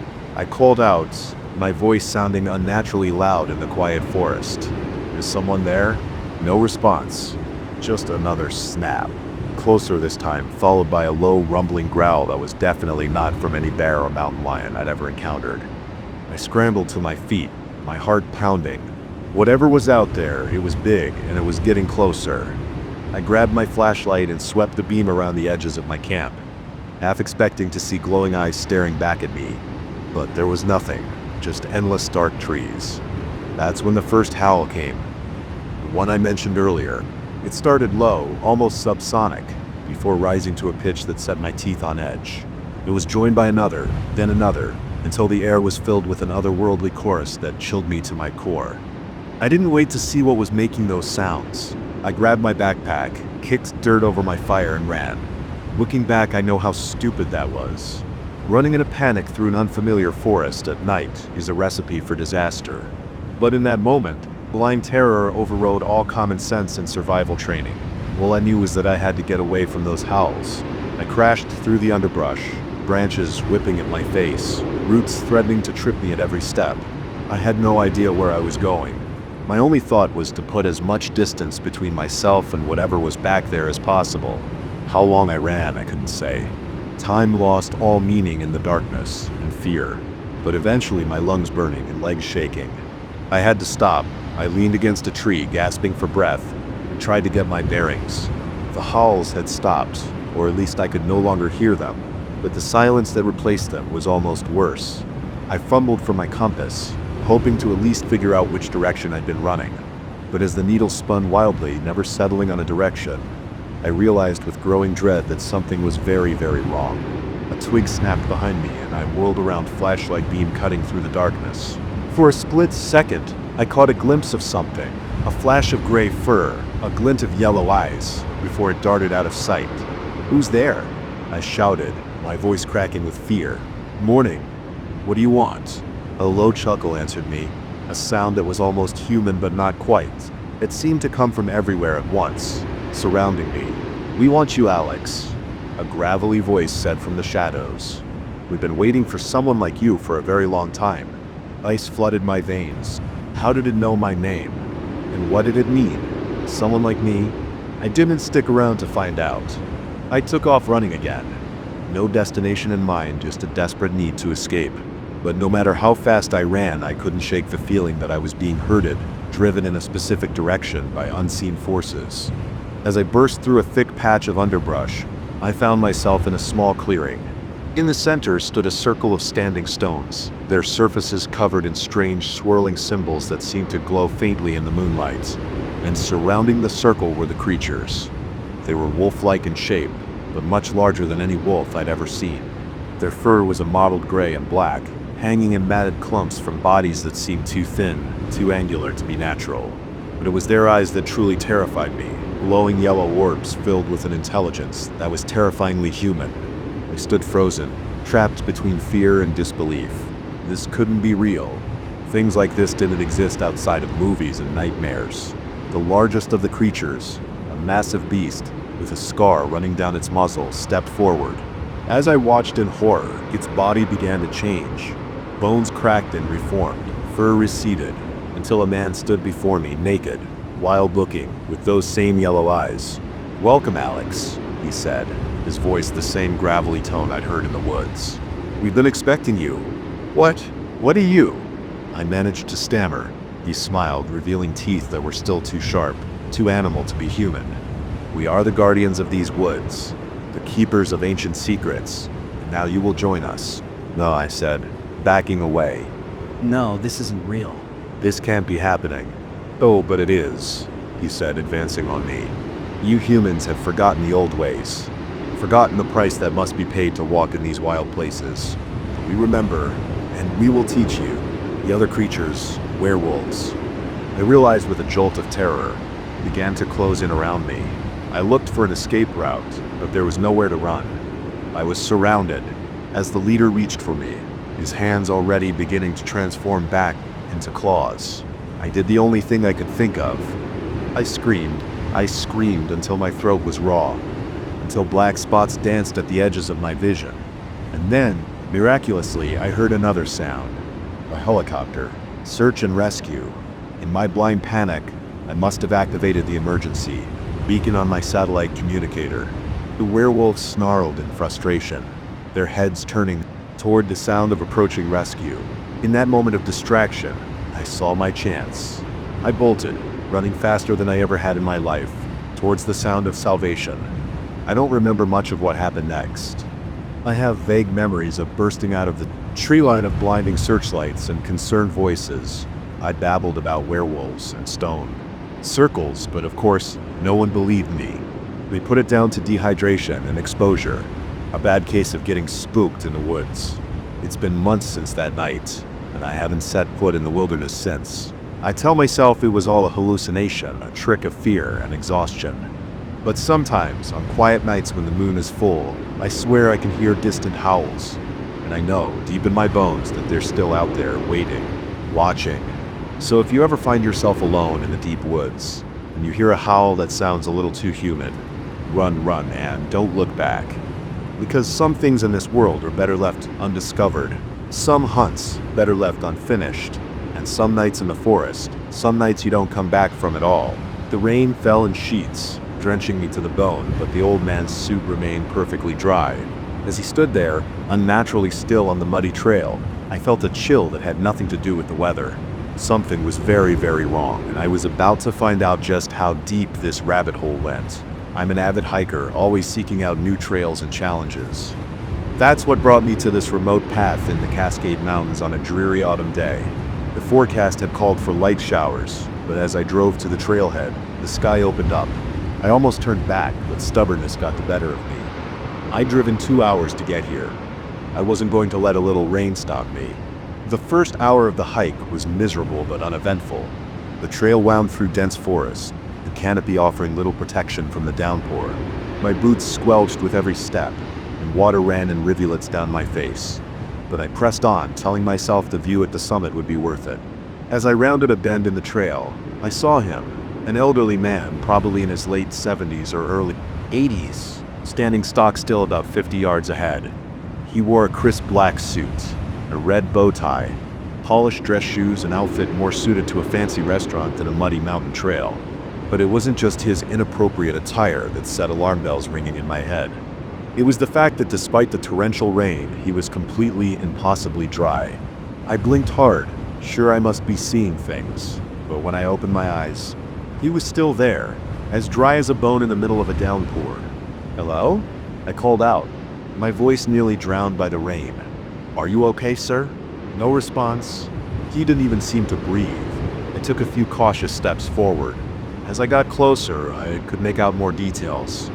His skin was pale, almost translucent, with liver spots dotting his exposed hands and face. Wispy white hair was combed over a balding pate. His eyes, I couldn't quite make them out, but something about them seemed off. When I was about 20 feet away, he suddenly snapped to life, like a wind-up toy that had been activated. His head turned towards me with an unnatural smoothness, and I found myself staring into eyes that were completely, utterly black. "Hello, my dear," he said, his voice incongruously cheerful. "I seem to have lost my way. Would you be so kind as to assist me?" Every instinct screamed at me to turn and run, but a lifetime of social conditioning kicked in.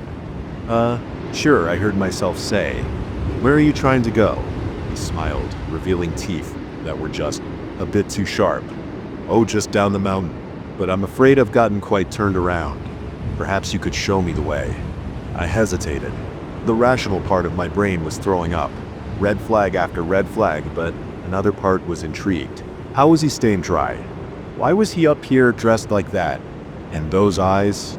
"I can point you in the right direction," I said, trying to keep my voice steady. "The trailhead is about an hour back that way." I gestured down the path I'd come from. "Oh no, my dear," he said, taking a step closer. "I'm afraid I'll need you to guide me personally. You see, my eyesight isn't what it used to be." As he moved, I noticed something else odd. Despite the muddy trail, his shoes left no prints. "I'm sorry," I said, backing away slowly, "but I'm heading up to the summit. Good luck finding your way down. I turned to go, my heart pounding. But before I could take 2 steps, he was suddenly in front of me, moving faster than should have been possible for a man his age, or any human for that matter. "I'm afraid I must insist," he said, his voice losing its cheerful tone.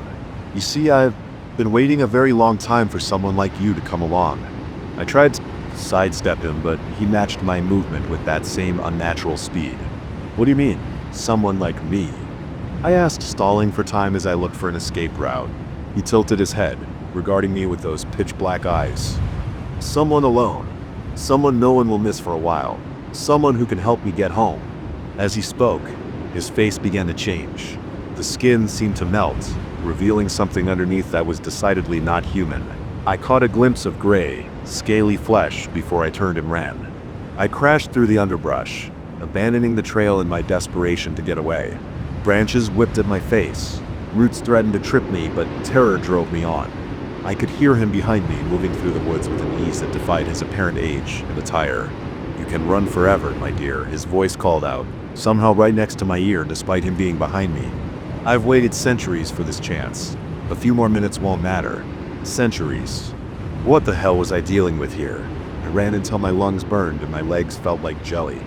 Just as I was about to collapse, I burst out of the tree line and found myself at the edge of a cliff. Far below, a river rushed over jagged rocks. It was at least a 100-foot drop, certain death if I jumped. I turned to face my pursuer, ready to fight if I had to, but the old man, or whatever he was nowhere to be seen. The woods were silent, save for the pounding rain and my own ragged breathing. For a long moment I stood there, muscles tensed, waiting for him to appear, but nothing happened. Had I imagined the whole thing? Was this some sort of stress-induced hallucination? Just as I was starting to think I'd lost my mind, I heard his voice again, this time a whisper on the wind. "Until next time, my dear, and there will be a next time." I didn't wait around to see if he'd make good on that promise. I ran back to the trail and then down the mountain, not stopping until I reached my car. As I drove away, hands shaking on the steering wheel, I tried to make sense of what had happened. In the days and weeks that followed, I told myself it was just an elaborate trick of the mind. Stress, fatigue, and the gloomy weather had combined to create a terrifying, but ultimately imaginary experience. I almost believed it, but then the dream started.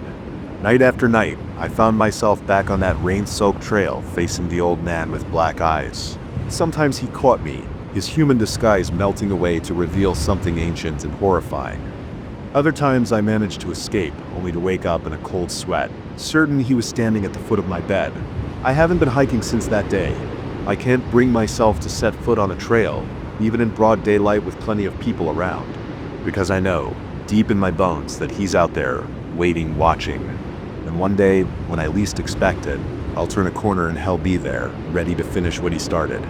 So if you're ever hiking in the mountains and you come across an old man in a suit standing dry in the middle of a rainstorm, run. Run as fast and as far as you can, and pray that you're faster than whatever's wearing that human skin. Because some things in this world are older and stranger than we can imagine, and sometimes they get hungry for a taste of our reality. I was lucky to escape once. I don't think I'll be so fortunate if there's a next time. Now, if you'll excuse me, I need to check the locks on my doors and windows again. You can never be too careful when you've caught the attention of something that should not exist in our world. Sleep tight, and remember, sometimes the monsters are real, and they're wearing our faces. The moment the old man's eyes met mine, I knew we'd made a terrible mistake. His gaze held a hunger that chilled me to the bone. As he beckoned us deeper into the woods, I realized we weren't following him to help. We were being led into a trap. It had started as a routine hike, just another weekend adventure for my best friend Jakes and me. We'd been exploring the backwoods of the Appalachian Mountains for years, always seeking out new trails and hidden wonders. This particular day, we decided to venture off the marked paths, confident in our abilities to navigate the wilderness. The weather was perfect, crisp autumn air, a gentle breeze rustling through the colorful leaves. We'd been hiking for hours, joking and chatting, when we first heard the call for help. It was faint, barely audible over the sound of a nearby stream, but unmistakable, a man's voice tinged with desperation. "Help? Is anyone there?" Jake and I exchanged glances. We'd been trained in wilderness first aid and had helped lost hikers before. Without hesitation, we veered off our planned route, following the sound of the voice. As we pushed through dense underbrush, the calls grew louder. Finally, we emerged into a small clearing. There, leaning against a gnarled old oak tree, was an elderly man. He looked to be in his late 70s, with wispy white hair and a deeply lined face. His clothes were oddly formal for a hike, a tweed jacket, pressed slacks, and what looked like dress shoes. But what struck me most were his eyes. Even from a distance, they seemed too bright, too alert for someone supposedly in distress. Oh, thank goodness. The old man said, his voice suddenly strong and clear. I thought I'd be stuck out here forever. Jake, always the more outgoing of us, stepped forward. Are you all right, sir? Are you hurt?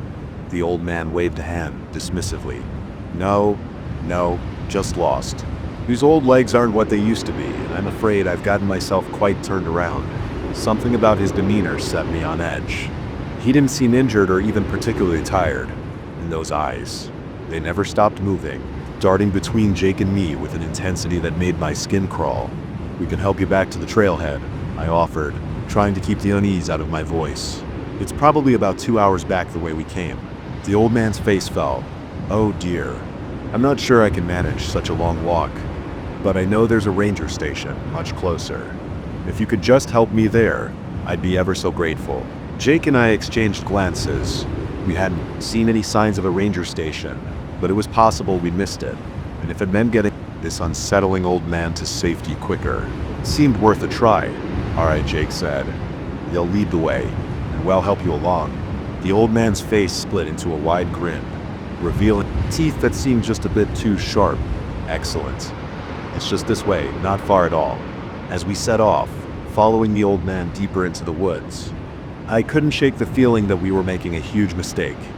The forest seemed to grow denser, the light dimming despite it being early afternoon. The cheerful bird song that had accompanied our earlier hike faded away, replaced by an oppressive silence.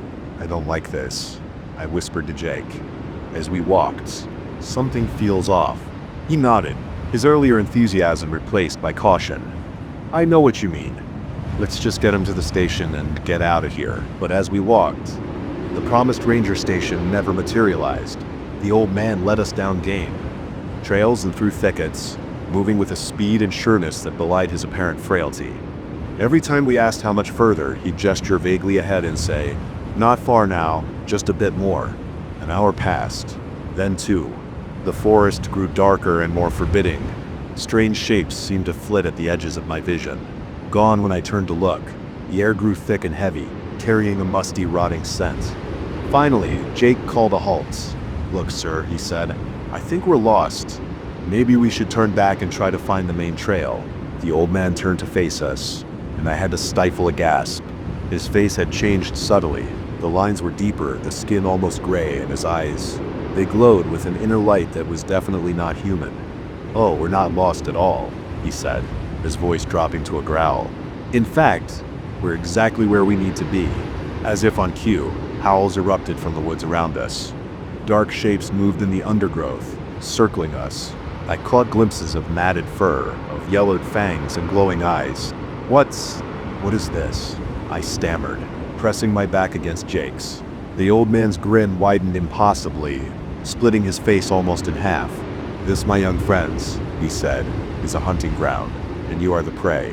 His body began to change, twisting and elongating. Closed tores first sprouted across his skin.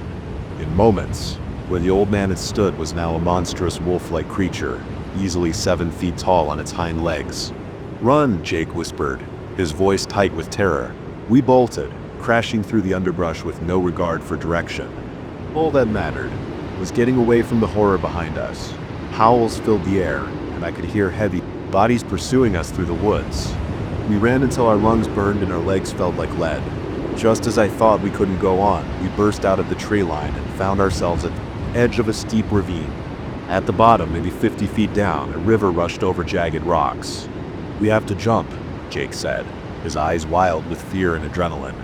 I looked at the raging water below, then back at the woods where inhuman shapes were closing in.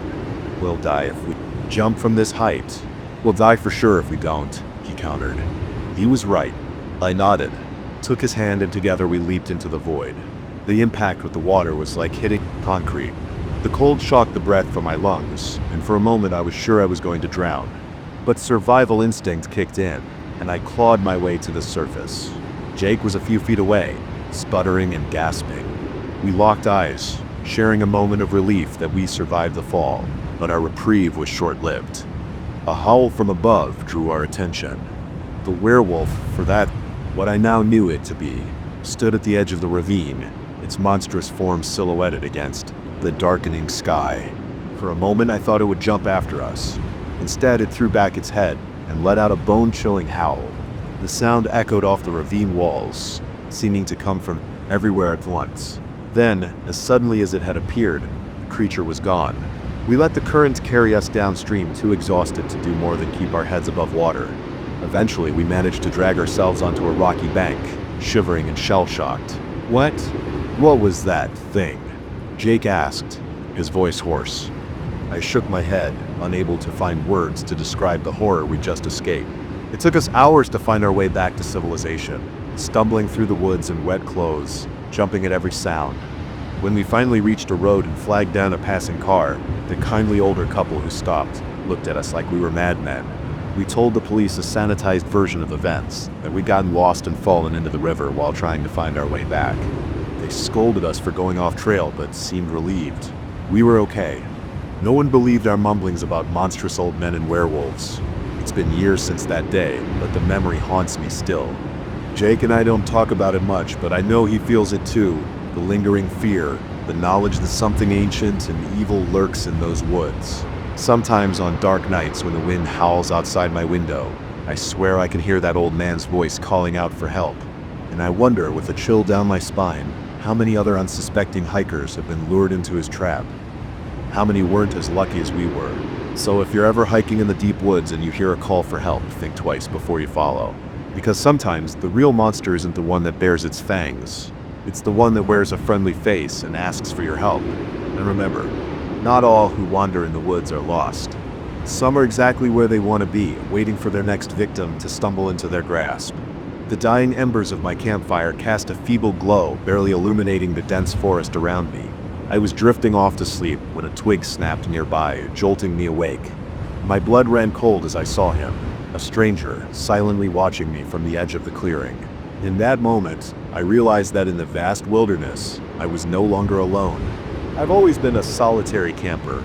There's something about the solitude of the forest that speaks to my soul. The quiet rustle of leaves, the distant call of an owl, the gentle babbling of a nearby stream. These sounds are more comforting to me than any city noise could ever be. That's why I often find myself in remote corners of national forests, far from designated campgrounds and other humans. This particular trip was no different. I had hiked deep into the Chattahoochee National Forest, setting up camp in a small clearing I'd discovered on a previous expedition. The day had been perfect. Warm sunshine filtering through the canopy, a cool breeze keeping the bugs at bay. I'd spent hours exploring the surrounding area, cataloging plant species and watching for wildlife. As night fell, I made a small fire, cooked my dinner and settled in with a good book. It must have been close to midnight when I finally put the book down and crawled into my tent. The fire had burned down to glowing coals, casting just enough light to see the immediate area around my campsite. I was almost asleep when I heard the unmistakable sound of a twig snapping under someone's foot. My eyes flew open. Suddenly wide awake, I held my breath, straining my ears. For a long moment, there was nothing but the usual nighttime forest sounds. Then I heard it again, the soft crunch of leaves, like someone trying to move quietly but not quite succeeding. Slowly, carefully, I unzipped my tent, just enough to peek out. At first, I saw nothing but shadows. Then, as my eyes adjusted to the dim light, I saw him. A man was standing at the edge of my campsite, just beyond the fading circle of firelight. He was tall and thin, wearing dark clothes that seemed to blend into the forest behind him. But it was his stillness that unnerved me the most. He stood perfectly motionless, like a statue staring directly at my tent. My heart pounded so loudly I was sure he must be able to hear it. Who is he? What was he doing out here, miles from any trail? And why was he just watching me? I weighed my options. I could call out to him, ask if he needed help, but something in my gut warned me against revealing that I was awake. I could try to sneak away, but in the dark forest, he'd have the advantage. My best bet, I decided, was to stay put and hope he'd move on. Minutes ticked by, feeling like hours. The stranger remained motionless, his gaze never wavering from my tent. I was starting to wonder if I was hallucinating, if the isolation had finally gotten to me when he suddenly moved. It wasn't the normal movement of a person shifting, their weight or stretching. One moment he was standing still, the next he was crouched by my dying fire, his face illuminated by the faint glow of the embers. In that brief moment of illumination, I saw his face clearly. It was gaunt, almost skeletal, with deep-set eyes that reflected the firelight like a cat's. His mouth was set in a thin, humorless line, but it was his eyes that truly terrified me. They were completely, utterly devoid of emotion. Not angry, not curious, just empty. I must have dozed off and dreamed the whole thing, but no, he was still there, watching. Waiting. For what? I didn't know, but I didn't want to find out. Moving as quietly as I could. My hand brushed against something else in my pack, the small canister of bear spray I always carried. I grabbed it, feeling slightly more secure with a weapon in hand. That's when I heard his voice. "I know you're awake," he said, his tone conversational, as if we were chatting. "Over coffee instead of in the middle of a dark forest. Why don't you come out so we can talk properly?" I froze, my breath catching in my throat. How long had he known I was watching him? "No need to be afraid," he continued when I didn't respond. "I'm just a fellow traveler, looking for some company." Something in his voice sent chills down my spine. It was too smooth, too practiced, like he'd said these words many times before. "I'm fine in here. Thanks." I managed to croak out, my voice shaky. "Maybe you should move on to the next campsite." He chuckled, a sound devoid of any real mirth. "Oh, but there is no next campsite. Not for miles and miles. It's just you and me out here." The way he said it made it clear that he knew exactly how isolated we were. I tightened my grip on the bear spray, my mind racing. Could I make a run for it? Did I remember the way back to the trail in the dark? Before I could decide, he moved again. One moment he was at the edge of the clearing. The next he was right outside my tent. I could see his shadow looming over me, hear his breathing. "Last chance," he said, his voice now a low growl. "Come out, or I'm coming in." In that moment, terror gave way to something else. A primal, desperate need to survive. Without thinking, I unzipped the tent and sprayed the bear mace directly at where I thought his face would be. He screamed, an inhuman sound of pain and rage. I didn't wait to see the effects. I burst out of the tent, shouldering past him, and ran blindly into the forest. Branches whipped at my face as I crashed through the underbrush. I could hear him behind me, his movements unnaturally fast and quiet for someone who'd just been masked. I ran until my lungs burned and my legs felt like lead, but the sounds of pursuit never faded. Just as I thought I couldn't go on, I saw a glimmer of light ahead, a road, a house. I didn't care. Anything was better than this nightmarish chase through the dark woods. I burst out of the tree line and found myself on a small country road. A car was approaching, its headlights cutting through the darkness. I waved my arms frantically, relief flooding through me as the car slowed to a stop. An older couple peered out at me, their faces a mixture of concern and weariness. "Are you all right, son?" the man asked. I turned to look back at the woods, expecting to see my pursuer emerging from the trees. But there was nothing there, just a dark, silent forest. "I think so," I stammered. "Can you give me a ride to the nearest town? Please." They agreed, though I could tell they were hesitant to let a wild-eyed, disheveled stranger into their car. As we drove away, I kept looking back, half expecting to see the gaunt-faced man standing in the middle of the road, watching us drive away. But there was nothing. Just empty road, dark forest. I never went back for my gear, never reported what happened to the rangers or the police. Who would believe me? A mysterious man appearing and disappearing in the woods, moving with impossible speed. I'd sound crazy. It's been years since that night, but I still have nightmares about it. In my dreams, I'm back in that tent, listening to the stranger's footsteps circling me. Sometimes I wake up sure that I can hear his voice, calling me to come out and talk. I don't go camping alone anymore. In fact, I rarely go into the woods at all, because now I know the truth that most people never have to face. When you're alone in the wilderness, you're never really alone. There are things out there watching and waiting, and sometimes they get hungry for company. The trees all look the same. Every direction I turned, it was an endless sea of green and brown, mocking me with their uniformity. I'd been hiking these woods for 30 years, but now, as the sun dipped below the horizon, I realized with growing dread that I was hopelessly, inexplicably lost. My name's Jack, and I've always prided myself on my outdoor skills. I grew up in these mountains, spending more time on trails than I did in classrooms. By the time I was a teenager, I could navigate the backcountry blindfolded, or so I thought. This particular hike was supposed to be routine. Day trip to my favorite fishing spot, a secluded lake nestled high in the mountains. I'd made this trek countless times before in all seasons and weather conditions. It was a challenging route, off the main trails and requiring some bushwhacking, but nothing I couldn't handle. The day started perfectly with clear skies, a cool breeze, and the promise of fat trout waiting at the end of the trail. I made good time on the ascent, my legs easily finding the familiar rhythm of the climb. By midday I was at the lake, casting my line into the crystal clear water. It wasn't until I started to pack up for the return journey that things began to feel off. The air seemed to thicken, taking on an oppressive quality that had nothing to do with the weather. As I shouldered my pack and turned to head back down the mountain, a chill ran down my spine. Something was wrong. I couldn't put my finger on it at first. The trail looked the same as it always had, winding its way through dense forest and over rocky outcroppings. But as I walked, a nagging sense of unease grew in the pit of my stomach.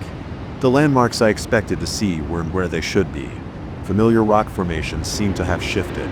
Trees I'd used as waypoints were missing or in the wrong places. At first I chalked it up to fatigue, or maybe a lapse in memory. But as the afternoon wore on and I failed to reach checkpoints I knew should be there, panic began to set in. I was lost. The guy who could navigate these mountains in his sleep was completely and utterly turned around. I tried to retrace my steps, but nothing looked familiar anymore. Every clearing, every stand of trees, every babbling brook looked identical. It was as if the forest itself had rearranged while I wasn't looking, creating an endless maze with no exit. As the light began to fade, I made the decision to set up camp for the night. It went against everything I'd ever learned about wilderness survival. If you're lost, you keep moving. You find high ground. You look for water sources that might lead to civilization. But some instinct, some primal part of my brain screamed at me to stop, to hunker down and wait for morning. I found a small clearing and quickly set up my tent. As I worked, I couldn't shake the feeling that I was being watched. Every snapping twig, every rustle of leaves seemed amplified, sinister. More than once I whirled around, certain I'd catch a glimpse of whatever was stalking me. But there was never anything there, just more trees, more sameness, stretching out in every direction. That night was the longest of my life. I lay awake in my tents, straining my ears for any sound out of the ordinary. The normal nighttime forest sounds, the hoot of an owl, the chirp of crickets, were conspicuously absent. The woods were eerily silent, as if holding their breath. Just before dawn, I heard it, a low rhythmic chanting, so faint I thought I might be imagining it. It seemed to come from everywhere and nowhere at once, rising and falling like waves on a shore. I wanted to peek out of my tent to try and locate the source of the sound, but fear kept me paralyzed in my sleeping bag. As the first rays of sunlight filtered through the trees, the chanting faded away. I emerged from my tent, half expecting to find myself surrounded by something, but there was nothing. Just more trees, more green, more sameness. I packed up quickly, determined to find my way out. I picked a direction at random and started walking, figuring that if I kept going straight, I'd eventually hit a trail or road or something that would lead me back to civilization. Hours passed. The sun climbed high in the sky, then began its descent. And still, I walked. My water ran out, my legs burned with exertion, but the forest remained unchanged, an endless green labyrinth that seemed to shift and rearrange itself when I wasn't looking. As night began to fall again, despair set in. I was no closer to finding my way out than I had been the day before. In fact, I was convinced that despite walking all day, I had somehow ended up exactly where I started. That's when I saw it, a flicker of light through the trees. Hope surged through me. Maybe it was a campfire, or a ranger station, or even just another lost hiker. Anything would be better than this solitude. I moved towards the light, pushing through thick underbrush. As I got closer, I realized it wasn't a fire or a flashlight. It was softer, more diffuse, like moonlight, except the moon wasn't out yet. I burst through a line of trees into a small clearing and stopped dead in my tracks. In the center of the clearing stood a circle of standing stones, each about 7 feet tall. They looked ancient, covered in moss and strange, swirling symbols I didn't recognize, and they were glowing, emitting a soft, pulsing light that illuminated the clearing. As I stood there, transfixed, the chanting I had heard the night before started up again. It seemed to be coming from the stones themselves, growing louder and more insistent with each passing second. That's when I noticed the figures, shadowy forms, barely visible in the strange light, moving between the stones. They weren't quite human, too tall, too thin, with limbs that bent at odd angles. As I watched, frozen in terror, one of them turned towards me. I caught a glimpse of glowing eyes and a mouthful of needle-sharp teeth before I turned and ran. I crashed through the forest, blind with panic. Branches whipped at my face. Roots threatened to trip me, but I didn't slow down. The chanting followed me, growing louder and more frenzied. I could hear movement in the woods around me, swift and purposeful, closing in from all sides. Just as I thought my legs would give out, I burst out of the tray line and onto a paved road. A car was approaching, its headlights cut through the gathering darkness. I waved my arms frantically, relief flooding through me as the car slowed to a stop. The driver, an older man with a kindly face, rolled down his window. "You all right, son?" he asked. Concern was evident in his voice. I turned to look back at the forest, expecting to see my pursuers emerging from the trees, but there was nothing there. No glowing stones, no shadowy figures, just the dark, silent woods. I think I'm lost," I managed to stammer out. The man smiled sympathetically. "Hop in. I'll give you a ride to town." As we drove away, I kept looking back, half expecting to see those glowing eyes watching us from the tray line. But there was nothing, just empty road and dark forest. It wasn't until we reached the town that I realized how far off course I'd gotten. I was over 50 miles from where I should have been, on the completely opposite side of the mountain range. It should have been impossible for me to have hiked that far in just 2 days. I never told anyone the full story of what happened in those woods. Who would believe me?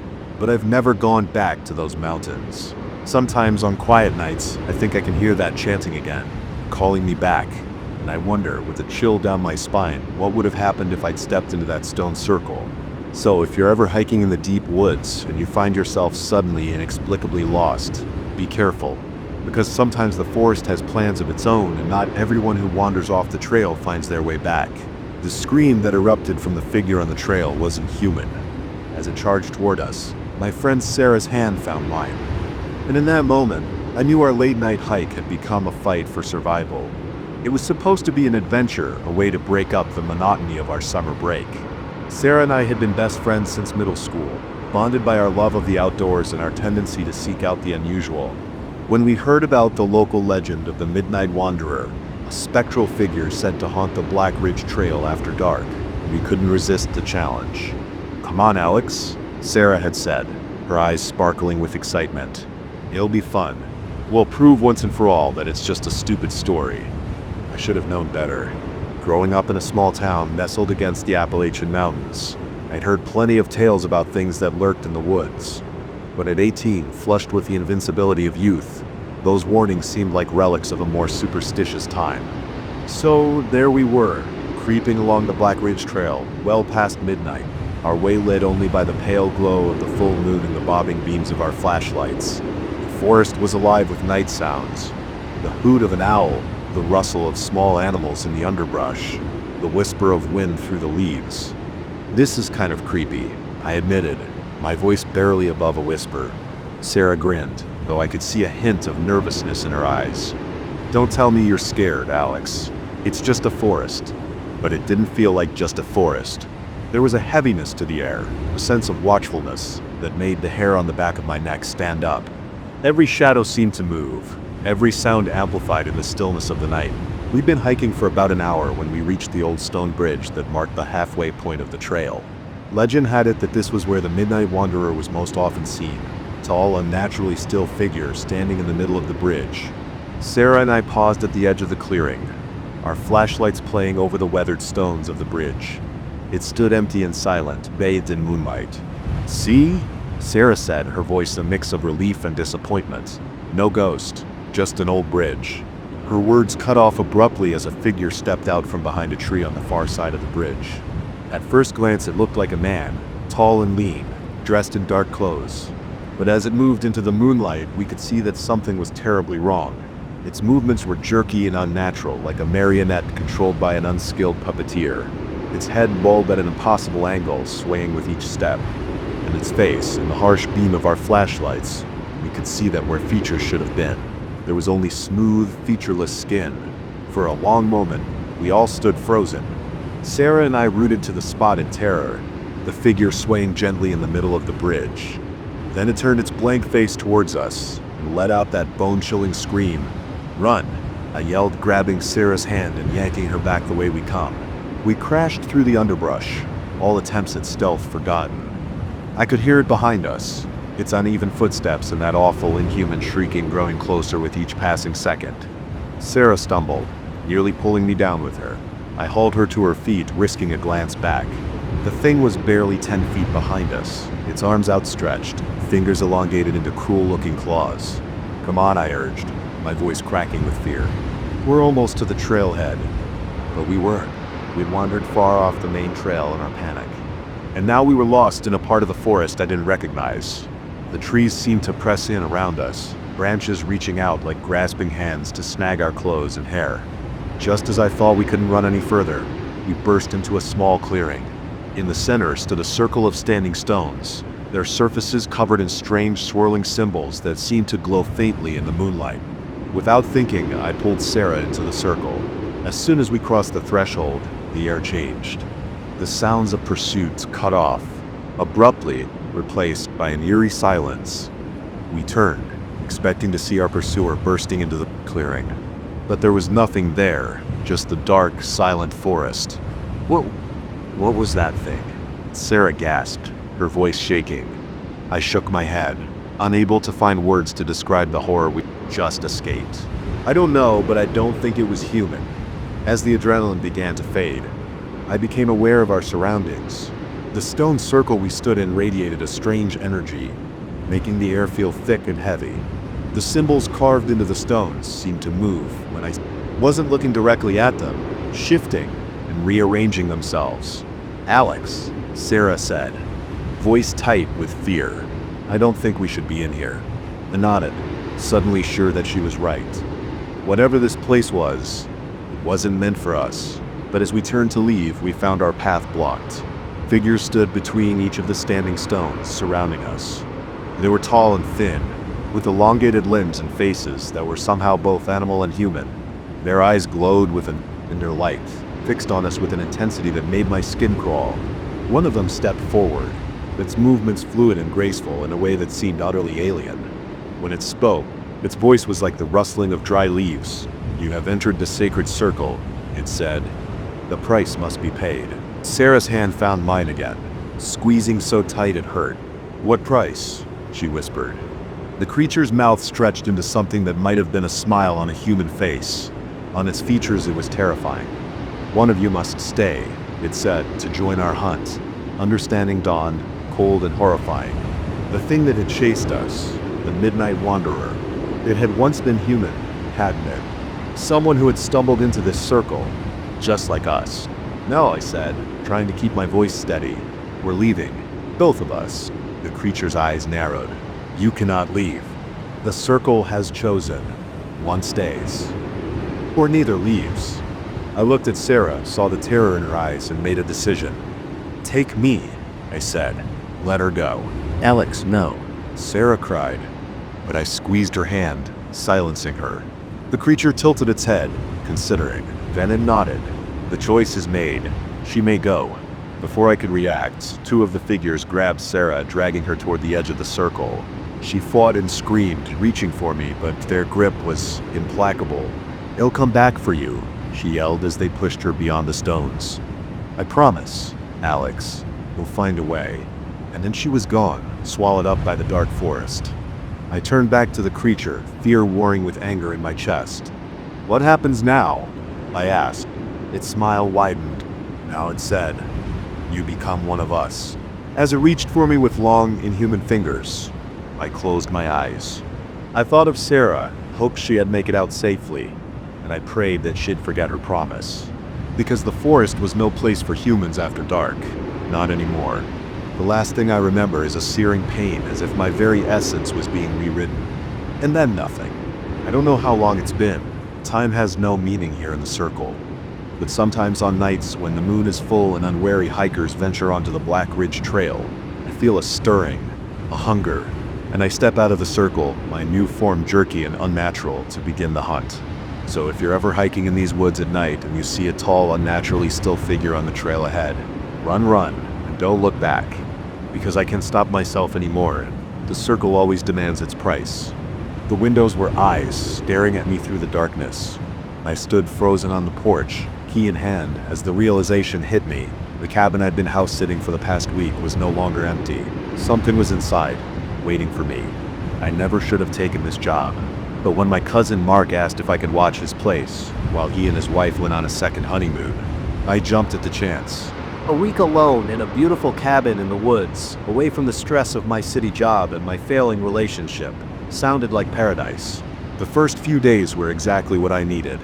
I hiked the nearby trails, read books by the fireplace, and enjoyed the peaceful solitude.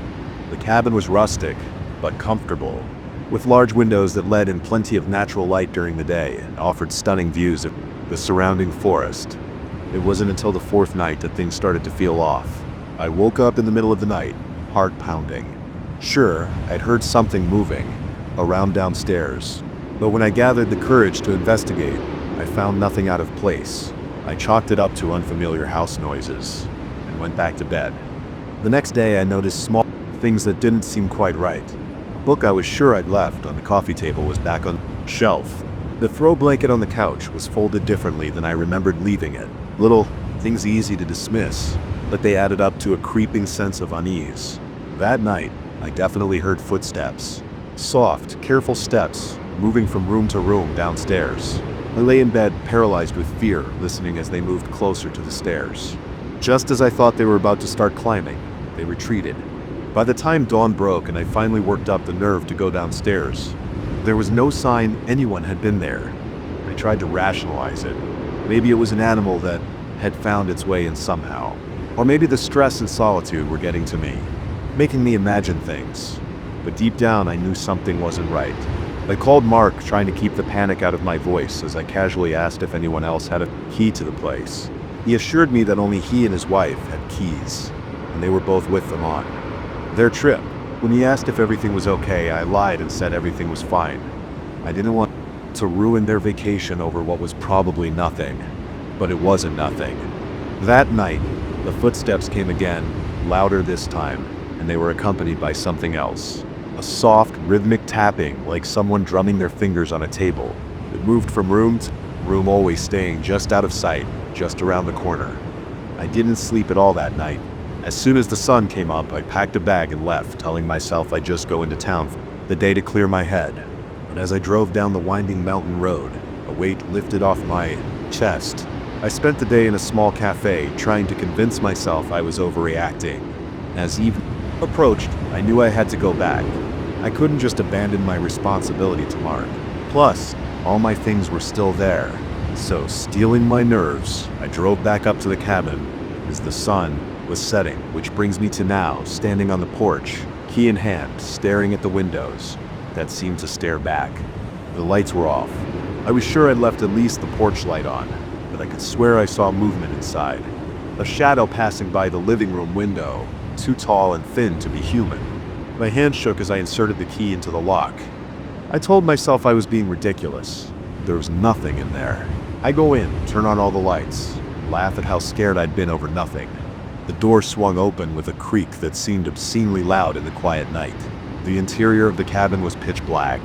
I fumbled for the light switch, my fingers scrabbling against the wall. Click. Nothing happened. The bulb must have burned out. I took a deep breath and stepped inside, pulling out my phone to use as a flashlight. The beam of light swept across the living room, revealing nothing out of the ordinary. The furniture was all in place. No sign of an intruder. I let out a shaky laugh, relief flooding through me. That's when I heard it, a soft tapping sound, coming from upstairs. Tap, tap, tap. Pause. Tap, tap. My relief evaporated instantly. replaced by icy terror. I stood frozen, listening as the tapping grew louder and more insistent. It was moving. I realized coming down the stairs. I should have run, I should have bolted out the door and driven away as fast as I could. But fear rooted me to the spot. I could only watch, my phone's light trained on the base of the stairs, as the tapping got closer and closer. A foot appeared on the bottom step, long and pale with toes that looked more like claws. Then another, slowly, deliberately. The thing descended the stairs. In the harsh light of my phone, I saw it clearly. It was humanoid, but stretched and distorted, like a person's reflection in a funhouse mirror. Its limbs were too long, its joints bent at unnatural angles. Its skin was a sickly gray color, pulled tight over an emaciated frame. But it was the face that would haunt my nightmares for years to come. Where features should have been, there was only smooth, featureless skin. No eyes, nose, or mouth, just a blank expanse of gray. As it reached the bottom of the stairs, its head swiveled toward me, though it had no eyes. I felt seen, examined, and dissected by its gaze. It cocked its head to one side, an almost curious gesture that made it seem even more alien. Then, impossibly, a seam appeared in the smooth skin of its face.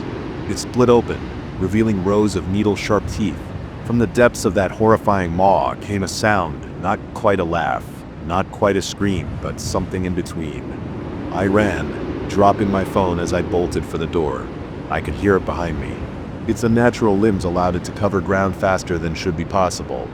Just as I reached the porch, I felt something brush against my back, long cold fingers that just missed their grip. I didn't stop running until I reached my car. As I fumbled with the keys, I looked back at the cabin. The thing stood in the doorway, its eyeless face turned toward me. Slowly and deliberately, it raised one long-fingered hand and waved. I peeled out of there so fast and surprised, I didn't leave tire marks. I drove straight through the night, not stopping until I was 2 states away. I called Mark the next day, babbling some excuse about a family emergency. The symbols carved into the ancient stones pulsed with an eerie blue light, casting long shadows across the forest floor. As I stood there transfixed by their otherworldly glow, I realized with growing horror that I had stumbled upon something far beyond my understanding, something that was never meant to be discovered by mortal eyes. But the possibility of uncovering a previously unknown Native American site was too tempting to resist.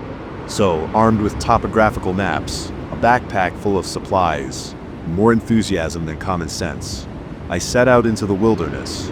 The first 2 days of my expedition were uneventful. I hiked through dense forests and climbed steep ridges, following the vague directions I gleaned from old trail guides and local folklore. By the 3rd day, I was beginning to think the whole trip had been a waste of time. Then, as the sun was setting on the 3rd evening, I saw it, a narrow gap between 2 towering cliffs, barely visible through the thick underbrush. It matched the description I'd been given of the entrance to the Spirit Valley. My heart raced with excitement as I pushed through the foliage and squeezed through the rocky passage. The valley beyond took my breath away. It was like stepping into another world. Mist clung to the ground, swirling around ancient trees that seemed to whisper with every breeze. In the center of the valley stood a circle of standing stones, each easily 20 feet tall and covered in intricate carvings. As an archaeologist, I should have been ecstatic. This was the find of a lifetime, something that could rewrite our understanding of pre-Columbian cultures in North America. But as I approached the stone circle, a sense of unease settled over me. The air felt heavy, charged with an energy I couldn't explain. I set up camp just outside the circle, planning to start documenting the site at first light. As night fell, the forest around me grew unnaturally quiet. No crickets chirped, no owls hooted. It was as if the entire valley was holding its breath. I must have dozed off at some point because the next thing I knew, I was jolted awake by a sound, a low, rhythmic chanting that seemed to come from everywhere and nowhere at once. I unzipped my tent and peered out, my blood running cold at what I saw. The carvings on the stones were glowing, pulsing with a soft blue light that cast eerie shadows across the misty ground. And there, moving between the stones, were figures. They were tall and thin, with elongated limbs that moved with an inhuman grace. Their faces, when I caught glimpses of them, were an unsettling blend of human and animal features. I watched paralyzed with a mixture of fear and fascination as these beings performed what could only be described as a ritual. They danced and chanted, their voices rising and falling in a language I'd never heard before. The glowing symbols on the stones seemed to respond to their movements, flaring brighter at certain points in the ceremony. Suddenly, one of the figures stopped and turned, looking directly at me. Its eyes glowed with the same blue light as the stones, and I felt a presence push against my mind, alien and ancient. "Watcher," a voice echoed in my head. "You do not belong here." I tried to speak, to apologize, my knees overwhelmed by the alien presence in my mind. Images flashed before my eyes, of civilizations rising and falling, creatures that defied description, vast expanses of space and time that my human brain could barely comprehend. When I came to, the sun was rising. The stone circle stood silent and still, with no trace of the glowing symbols or the strange beings. For a moment I wondered if it had all been a vivid dream, but as I packed up my camp with shaking hands, I knew deep in my bones that what I'd witnessed was real. I practically ran out of the valley, not stopping until I was back in familiar territory. As I hiked back to civilization, I tried to make sense of what I'd seen. Part of me wanted to tell the world, to share this incredible discovery. But a larger part, the part that still echoed with the alien presence I'd encountered, knew that some secrets were better left buried. In the years since that night, I've struggled with what I experienced. I abandoned my archaeology studies, unable to reconcile my scientific training with what I now knew to be true. I've pored over ancient texts and obscure folklore, searching for any mention of the beings I encountered or the power contained in those stones. Sometimes on quiet nights when the moon is full, I swear I can hear that chanting again, calling me back to the hidden valley. And sometimes in my dreams, I see those glowing eyes and hear that otherworldly voice. Some truths are not meant for your kind. I've never gone back to that valley, and I've never told anyone the full story of what I saw. Who would believe me? But I know it's out there, hidden away in the depths of the wilderness, a place where the veil between worlds is thin, where ancient magic still holds sway, and where beings beyond our comprehension still walk. So if you're ever hiking in the remote wilderness, and you come across a hidden valley with standing stones, think twice before you enter. Some discoveries come with a price, and some knowledge, once gained, can never be unlearned. As for me, I'll keep searching for answers, knowing I may never fully understand what I experienced that night. But one thing I know for certain, the world is far stranger and more mysterious than we can imagine. And sometimes, the unknown is better left unexplored. The sound of twigs snapping and leaves rustling grew louder, closing in from all sides. My heart raced as I realized the awful truth. I wasn't being chased by one creature, but by many.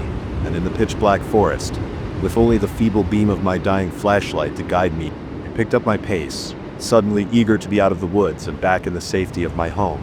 That's when I heard it, a twig snapping loudly somewhere off to my left. I froze, my flashlight beam darting to the source of the sound. For a moment, I caught a glimpse of something moving in the shadows, something big. "Hello?" I called out, my voice sounding unnaturally loud in the silent forest. Is someone there? No response, just another snap, closer this time, followed by a low rumbling growl that was definitely not from any animal I knew. That's when I ran. All thoughts of the path forgotten, I crashed through the underbrush. My only goal was to put as much distance between myself and whatever was behind me as possible. Branches whipped at my face, roots threatened to trip me at every step, but terror drove me on. As I ran, I became aware of more sounds of pursuit. Not just from behind me, but from the sides as well. Whatever was chasing me, there were more than one, and they were fast, much faster than me. My lungs burned and my legs felt like lead, but I didn't dare slow down. I could hear them getting closer, their heavy breathing and the sound of their passage through the woods growing louder with each passing second. Just as I thought I couldn't go on any longer, my flashlight flickered and died. I was plunged into near total darkness, the faint moonlight barely penetrating the dense canopy above. Panic threatened to overwhelm me as I stumbled forward, now blind and lost in a forest that had suddenly become terrifyingly unfamiliar. That's when I tripped. My foot caught on a root or rock and I went down hard. The breath knocked out of me as I hit the forest floor. For a moment I lay there, dazed and gasping for air. The sounds of pursuit grew closer, and I knew with sickening certainty that this was it. Whatever was chasing me was about to catch up. As I struggled to my feet, my hand brushed against something smooth and cold, stone. I felt around and realized I was at the base of a large boulder. Without thinking, I began to climb, using what little strength I had left to haul myself up its rough surface. I reached the top just as the first of my pursuers burst into the small clearing below. In the faint moonlight, I could finally see what had been chasing me, and the sight nearly stopped my heart. They were wrong. That's the only way I can describe them. Vaguely humanoid in shape, but too tall, too thin, with limbs that bent at impossible angles. Their skin was a mottled gray, and where their faces should have been, there were only smooth, featureless expanses of flesh. They moved with an unnatural grace, circling the boulder where I crouched. I could feel their attention on me, even though they had no eyes that I could see. One of them reached out a long, spindly arm, its fingers nearly brushing my foot. I scrambled back, pressing myself against the far side of the boulder's top. Just as I thought all hope was lost, I heard a new sound, a horn, deep and resonant, echoing through the forest. The creatures below me froze, their heads turning in unison towards the source of the sound. The horn sounded again, closer this time, and with it came the sound of hoofbeats growing louder by the second. The creatures began to retreat, melting back into the shadows of the forest with inhuman speed. Moments later, a group of riders burst into the clearing. They were dressed strangely in what looked like ancient armor, carrying spears and swords that glinted in the moonlight. At their head rode a figure that seemed to glow with an inner light, a crown of antlers adorning her head. The lead rider dismounted and approached the boulder. As they drew closer, I saw that it was a woman, her face both beautiful and terrifying in its otherworldly perfection. "Child," she said, her voice like music and thunder combined. "You have strayed into a realm not meant for mortal feet. Come, we must return you to your world before the Wild Hunt claims you for their own." Too shocked and exhausted to argue, I let her help me down from the boulder. She lifted me onto her horse as if I weighed nothing, and we set off through the forest at a pace that seemed impossible given the dense undergrowth. As we rode, the forest around us seemed to blur and shift. Trees that had been familiar all my life took on strange, twisted shapes. I caught glimpses of impossible things in the shadows, eyes gleaming from hollow trees, flowers that glowed and pulsed like living things, creatures that defied description, flitting just at the edge of my vision. Finally, we emerged from the tree line, and I found myself staring at the back of my own house. It felt like we'd been riding for hours, but the position of the moon suggested that barely any time had passed at all. The woman helped me down from her horse. "Remember," she said, her eyes boring into mine, "the veil between worlds grows thin on nights like these.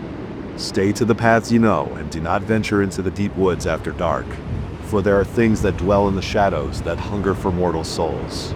Before I could respond, she and her strange company were gone, melting back into the forest as if they'd never been there at all. I stumbled into my house, my mind reeling from what I'd experienced. In the days and weeks that followed, I tried to convince myself it had all been a dream or a hallucination brought on by exhaustion. But deep down, I knew the truth. The woods I'd known all my life were not what they seemed. There was another world hidden just beyond the veil of our reality, a world of ancient magics and terrifying creatures. And sometimes, when the conditions are just right, that veil grows thin enough for unwary travelers to slip through. I still live in this town, still work at the diner, but I never take that shortcut through the woods anymore, no matter how late my shift runs. And on full moon nights, when the air is heavy with possibility, I make sure my doors are locked and my curtains drawn. Because now I know the truth. The monsters in the shadows are real, and sometimes they come hunting in our world. The chanting grew louder, echoing through the trees as I frantically tried to stuff my sleeping bag into my backpack. My hands shook uncontrollably, fumbling with zippers and straps. I knew I had to get out of there fast, but the strange symbols carved into the trees around my campsite seemed to be watching me, pulsing with an eerie, otherworldly glow. I never should have come to these woods alone, but when you're a freelance writer desperate for your next big story, you sometimes make questionable decisions. That's how I, Jake Harrison, found myself camping in the heart of the Ozark Mountains, chasing rumors of an ancient Native American ritual site. It had started innocently enough. I'd heard whispers in the nearby town of strange lights, the forest, of hikers going missing, only to return days later with no memory of where they'd been. The locals called it the Spirit Woods and warned outsiders to stay away. But to me, it sounded like the perfect material for a gripping article that could revive my floundering career. Armed with a backpack, a tent, and more optimism than common sense, I set out into the wilderness. The first 2 days were uneventful, filled with endless hiking and fruitless searching. I was beginning to think the whole trip was a waste of time when, on the third evening, I stumbled upon something extraordinary. It was a small clearing, perfectly circular, surrounded by ancient oak trees. What caught my eye were the symbols carved into the bark of each tree, intricate spirals and angular shapes that didn't resemble any Native American imagery I'd ever seen. At the center of the clearing stood a flat stone altar, its surface stained dark with what I'd prayed wasn't blood. Excitement overrode my initial unease. I set up camp at the edge of the clearing, eager to examine the site more closely in the morning light. As night fell, an oppressive silence settled over the woods. No crickets chirped, no owls hooted. It was as if the forest itself was holding its breath. I must have dozed off at some point because the next thing I knew, I was jolted awake by a sound, a low, rhythmic chanting that seemed to come from everywhere and nowhere at once. I unzipped my tent and peered out.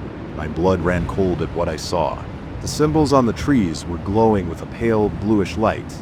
And there, moving between the trees, were figures, tall and thin, with elongated limbs that moved with an inhuman grace. Their faces, when I caught glimpses of them, were an unsettling blend of human and animal features. I watched, paralyzed with a mixture of fear and fascination, as these beings performed what could only be described as a ritual. They danced, their voices rising and falling in a language I'd never heard before. The glowing symbols on the trees seemed to pulse in time with their movements. Suddenly, one of the figures stopped and turned, looking directly at me. Its eyes glowed with the same eerie light as the tree symbols, and I felt a presence push against my mind, alien and ancient. "Watcher," a voice echoed in my head. "You do not belong here." That's when I started packing, desperate to get as far away from this place as possible. But in my panic, everything seemed to go wrong. My fingers felt clumsy and uncooperative, and no matter how I tried, I couldn't seem to get my gear packed quickly enough. The chanting grew louder, and I could feel the beings moving closer to my tent. The air grew thick and heavy, making it hard to breathe. Just as I finally managed to get my backpack closed, a long-fingered hand thrust through the tent fabric, reaching for me. I screamed and bolted, leaving half my gear behind. I crashed through the underbrush, branches whipping in my face, roots threatening to trip me at every step. But no matter how fast I ran, I could hear them behind me, their inhuman voices calling out in that strange ancient language. I ran until my lungs burned and my legs felt like lead. Just when I thought I couldn't go on any longer, I burst out of the tree line and onto a dirt road. A pair of headlights approached, and I waved my arms frantically, praying it wasn't just another hallucination. The truck screeched to a halt, and an old man leaned out the window, his face a mixture of concern and weariness. "You all right, son?" he called out. I turned to look back at the forest, expecting to see my pursuers emerging from the trees, but there was nothing, just the dark, silent woods. "Oh yes, I think so," I stammered, my voice shaky. "Can you give me a ride to town?" The old man nodded, though I could see the doubt in his eyes. As we drove away, I kept looking back, half expecting to see those glowing eyes watching us from the tree line, but there was nothing. It wasn't until we reached the town that I realized how far I'd run. I was miles from where I'd set up camp in a completely different part of the forest. The old man dropped me off at a small motel, refusing any payment and giving me a long searching look before he drove away. That night, as I lay in the lumpy motel bed, I tried to make sense of what I'd seen. Part of me wanted to go back, to document everything and break the story of a lifetime. But a larger part, the one that still echoed with that alien presence I'd encountered, knew that some stories were better left untold. In the days that followed, I heard whispers around town. Other campers had gone missing in those woods, only to return days later with no memory of where they'd been. Some came back changed, their eyes holding a haunted look that never quite faded. I left town as soon as I could, abandoning my half-finished article and any dreams of reviving my writing career. Some truths, I realized, were not meant to be shared. Some mysteries were better, left unsolved. But even now, years later, I can't shake the memory of that night. Sometimes in my dreams, I hear that chanting again. I see those glowing symbols and feel that alien presence push against my mind. And I wake up in a cold sweat, grateful for the mundane safety of my small apartment far from any dark and ancient forests. I never went camping again after that night. Never ventured into any woods alone. Because now I know the truth. There are things out there, hidden in the wild places of the world, that defy our understanding. Things that were old, when humanity was young, and that will still be there long after we're gone. So if you're ever hiking in remote woods, and you come across a clearing with strange symbols carved into the trees, turn back. No story, no discovery is worth the price of crossing paths with what dwells in those shadowed places. Some mysteries are meant to remain unsolved. Some truths better left unknown.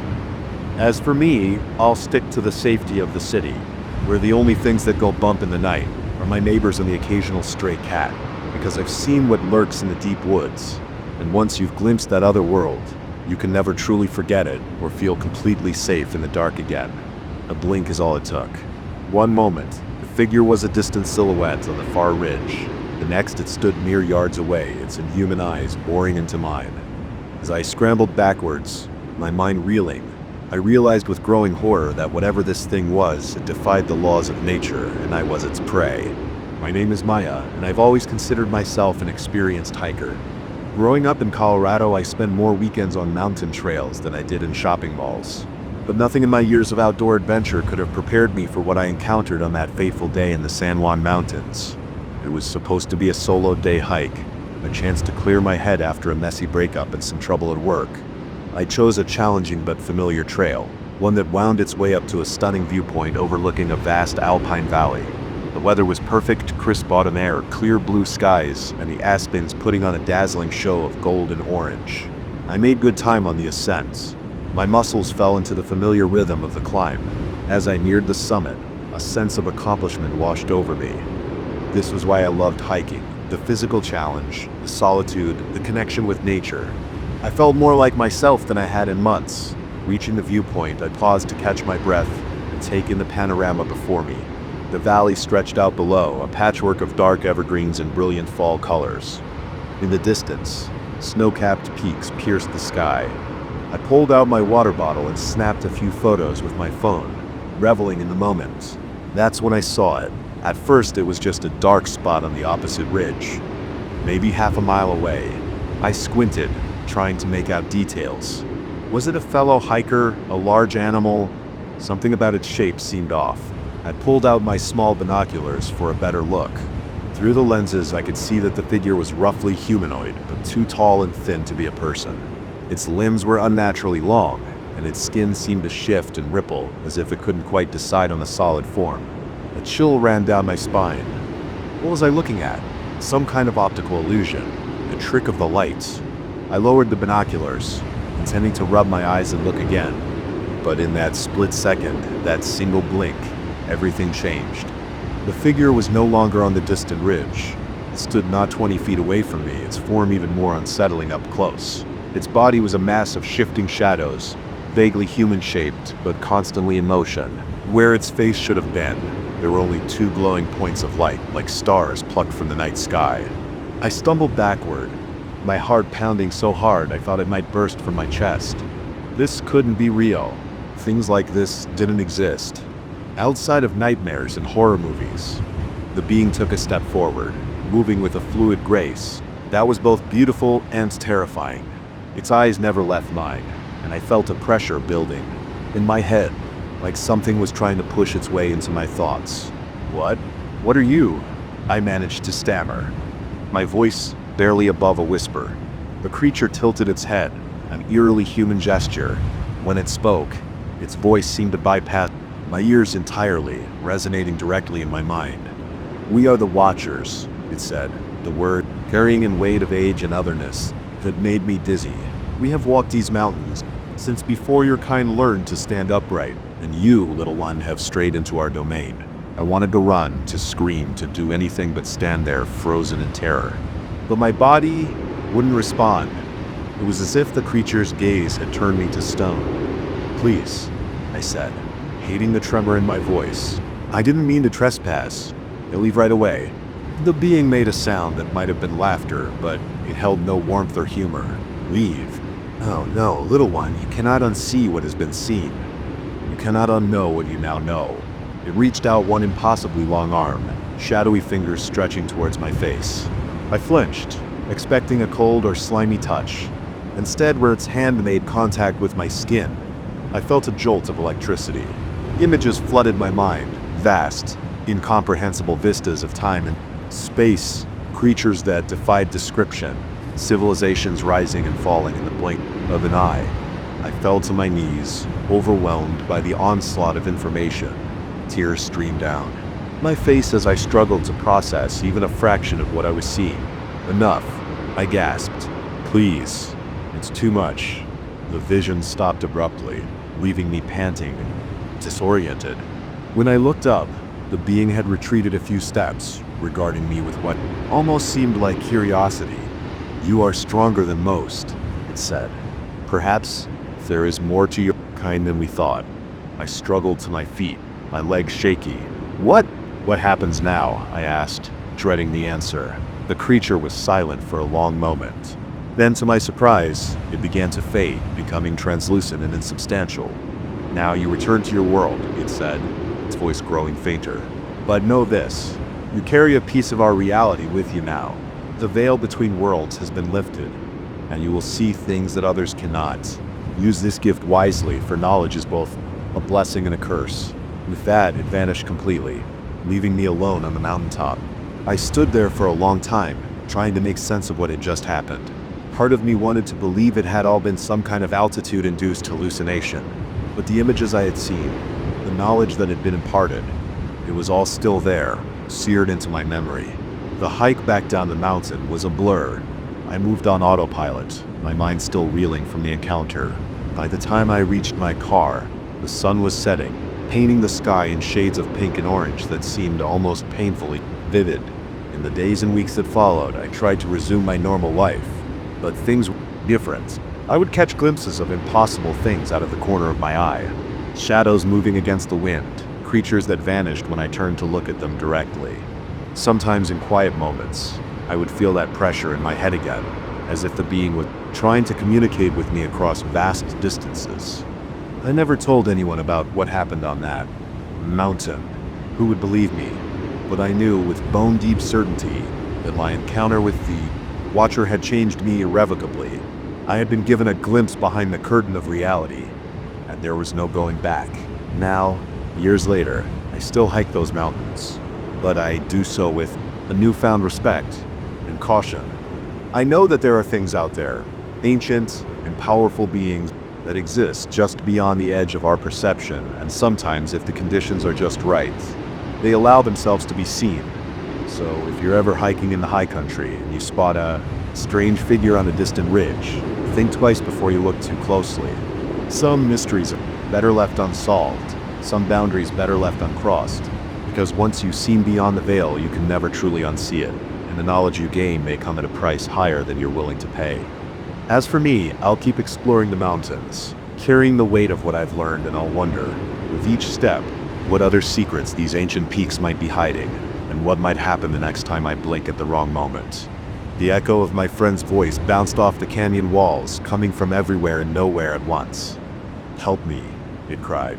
But as I spun around trying to pinpoint its source, a chilling realization crept over me. Whatever was calling out wasn't Tom, and I was no longer alone in these woods. I've always been an avid hiker, but this trip was different. My best friend Tom and I had decided to tackle a challenging backcountry trail in the Adirondacks, pushing ourselves further into the wilderness than we'd ever gone before. We were both experienced outdoorsmen, or so we thought, and the idea of spending a week off the grid was exhilarating. The first few days were everything we'd hoped for: grueling hikes rewarded with breathtaking vistas, peaceful nights under star-filled skies, and the deep satisfaction that comes from self-reliance in the wild. We fell into an easy rhythm, Tom taking the lead with his superior navigation skills while I handled most of the camp setup and cooking. It was on the fourth day that things started to go wrong. We'd planned to reach a particular campsite by nightfall, but a series of small setbacks, a missed turn, a harder-than-expected climb, and a brief afternoon thunderstorm had put us behind schedule. As the sun began to set, we realized we were still a good 2 hours from our intended destination. "We should find a spot to camp soon," I said, eyeing the darkening sky warily. I don't like the idea of hiking these trails in the dark. Tom nodded, squinting at his map. "There's a clearing about half a mile ahead.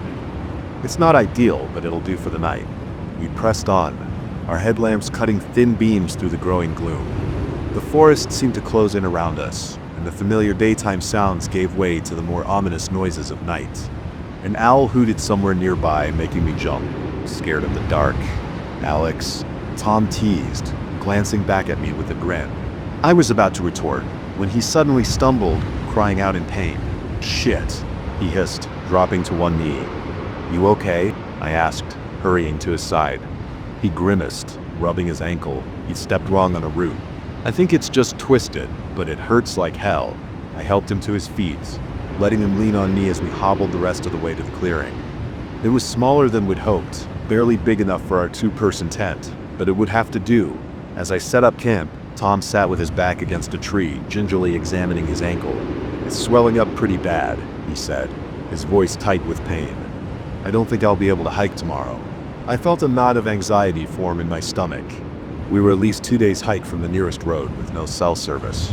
"If Tom couldn't walk, let's just get some rest," I said, trying to sound more confident than I felt. "Maybe it'll be better in the morning." But morning brought no improvement. If anything, Tom's ankle looked worse, swollen and discolored. He could barely put any weight on it. "You need to go for help," he said after we'd exhausted all other options. "There's a ranger station about 15 miles northeast of here. If you push hard, you could make it by nightfall." I didn't like the idea of leaving him alone, but we both knew it was the only choice. I packed a day bag with essentials, leaving Tom with most of our supplies and our satellite emergency beacon, a last resort if things got worse. "I'll be back with help as soon as I can," I promised, giving his shoulder a squeeze before setting off. The day passed in a blur of hard hiking. My mind focused solely on covering ground as quickly as possible, but as afternoon faded into evening, I realized with growing dread that I'd miscalculated. The ranger station was further than we thought, and the terrain was more difficult than I'd anticipated. As darkness fell, I knew I had to make a choice. Push on through the night, risking injury on the treacherous trails, or make camp and continue at first light. Reluctantly, I chose the latter, finding a small space just off the trail to hunker down. That's when I heard it, Tom's voice, calling out from the darkness. "Alex, help me." I shot to my feet, heart pounding. Had he followed me, had his ankle miraculously healed. "Tom," I called back. "Where are you?" "Over here," his voice replied, seeming to come from my left. But when I turned in that direction, training my headlamp on the trees, there was nothing there. "Tom," I shouted again, panic rising in my throat. This time, his voice came from behind me. "Help me, Alex. I'm hurt." I spun around, but again, there was no sign of him, just endless dark trees. That's when the cold realization set in. This couldn't be Tom. Whatever was out there, whatever was calling to me with my friend's voice, eyeing down, it wasn't human. A twig snapped nearby and I whirled towards the sound. For a split second, my headlamp illuminated something, a figure, tall and impossibly thin, with limbs that bent at unnatural angles. But it was gone before I could fully process what I'd seen melting into the shadows between one blink and the next. "Alex," Tom's voice called again, this time a whisper right next to my ear. "Why did you leave me?" I ran. All thoughts of direction or safety vanished, replaced by blind animal panic. I crashed through the underbrush, branches whipping at my face, roots threatening to trip me at every step. But no matter how fast I moved, I could hear it behind me, not running, but gliding, effortlessly keeping pace. I don't know how long I fled. Time lost all meaning in the terror and darkness. But eventually my foot caught on a route, and I went down hard, tumbling down a steep embankment. I came to rest at the bottom, dazed and aching, certain that at any moment I would feel cold, human hands grabbing me, but nothing came. As I lay there, gasping for breath, I realized I could no longer hear my pursuer. The forest was silent, save for my own ragged breathing. Slowly, painfully, I pulled myself to my feet. My headlamp had been lost in the fall, but the first faint light of dawn was starting to filter through the trees. As my eyes adjusted, I saw that I had landed next to a small stream. Relief washed over me. I knew from our maps that if I followed this stream downstream, it would eventually lead me to a larger river, and from there to civilization. I had a direction, a purpose beyond blind flight. As I began to pick my way along the stream bank, I tried to make sense of what had happened. Had it all been a stress-induced hallucination, some kind of waking nightmare brought on by exhaustion and worry for my friend? But deep down, I knew the truth. Whatever I had encountered in those dark woods was real, ancient, and hungry. It had nearly lured me to my doom, using my own fears and friendship against me. It took me 2 more days of hard travel to reach the ranger station. When I finally stumbled into the clearing, dehydrated and half-starved, the rangers immediately launched a search and rescue operation for Tom. They found him right where I'd left him. His ankle was badly infected, but otherwise okay. The satellite beacon had malfunctioned, leaving him unable to call for help. When I told him about hearing his voice in the woods, he went pale. "I heard you too," he said quietly, calling out to me from the trees. "I almost crawled out there looking for you, but something told me to stay put." We never spoke about that night again. How could we explain it to others when we barely understood it ourselves? But to this day, I'm careful about hiking after dark. And if I ever hear a familiar voice calling out to me from the shadows of the forest, I know better than to answer. Because sometimes, the most dangerous things in the wilderness are the ones that know our deepest fears and closest bonds. And they're always hungry for new prey. The laughter echoed up from the depths of the well, a child's giggle that sent ice through my veins. I stumbled back, my heart pounding as the realization hit me. I was miles from civilization, and whatever was down there was definitely not human. I've always been drawn to abandoned places. There's something about the quiet decay, the whispers of lives once lived, that speaks to my soul. As a freelance photographer specializing in urban exploration, I've crawled through countless forgotten buildings and overgrown ruins. But nothing could have prepared me for what I encountered in the forests of northern Maine. It started with a tip from a local at a small-town diner. I was passing through on my way to photograph an abandoned logging camp when the old man at the counter struck up a conversation. "You like old places, huh?" he said, eyeing my camera gear. "Ever heard of the Lost Village?" I admitted I hadn't. My interest piqued. He leaned in, his voice dropping to a conspiratorial whisper. "Folks around here don't like to talk about it. The whole town just up and vanished back in the 1930s, left everything behind. Houses, church, even the graveyard. Some say it was a disease. Others blame something unnatural." He gave me rough directions, warning me that the site was deep in the woods and hard to find. "Be careful out there," he added as I left. "Some places are best left forgotten." I should have heeded his warning, but the lure of a completely untouched ghost town was too strong to resist. The next morning I set out into the forest, armed with my camera, a backpack full of supplies, and more excitement than common sense. The hike was grueling. The old logging roads had long since been reclaimed by nature, leaving me to bushwhack through dense underbrush. By late afternoon, I was beginning to think I'd made a mistake. Just as I was about to give up and turn back, I broke through a thicket and found myself on the outskirts of what was unmistakably a town. Time seemed to have stopped here. Weather-beaten houses stood silent, their windows dark and empty. Rusted cars from the 1920s and 30s sat in driveways, slowly being consumed by vegetation. At the center of town stood a small white church, its steeple listing slightly to one side. I spent hours photographing everything, marveling at how perfectly preserved it all was. There were no signs of looting or vandalism. It was as if the entire population had simply vanished in the middle of a normal day. As the sun began to set, I knew I should head back. But the fading light cast such a haunting glow over the abandoned buildings that I couldn't resist staying just a bit longer. I made my way to what looked like the town square, thinking it would make a perfect final shot. That's when I saw the well. It sat in the center of the square, a simple stone structure with a wooden roof. Something about it drew me in. As I approached, I noticed strange symbols carved into the stones. Nothing I recognized, but clearly intentional. I peered over the edge, shining my flashlight into the darkness. The beam didn't reach the bottom, but I could hear the faint trickle of water far below. Thinking it would make an interesting shot, I set up my tripod and leaned in with my camera. That's when I heard it. A giggle, faint but unmistakable, echoed up from the depths. I froze, certain I must have imagined it. But then it came again, louder this time, followed by a child's voice. "Come play with us," it said. Its tone was playful, but with an undercurrent that made my skin crawl. We'd been so lonely, I stumbled back, my heart pounding. This couldn't be real. Maybe I was more tired than I thought, my mind playing tricks on me in this eerie setting. But then a small pale hand emerged from the well, gripping the edge. It was followed by another, and slowly a figure began to pull itself up. In the fading twilight, I could see that it had the shape of a child, but something was terribly wrong. Its movements were jerky and unnatural. Its skin was a sickly gray color. As its head cleared the edge of the well, it turned to face me, where eyes should have been. There were only empty sockets, glowing with a faint, otherworldly light. Its mouth split into a grin that was far too wide, revealing rows of needle-sharp teeth. "Won't you join us?" it asked. Its voice was now a rasping whisper that seemed to come from everywhere at once. "We have such games to play." I ran.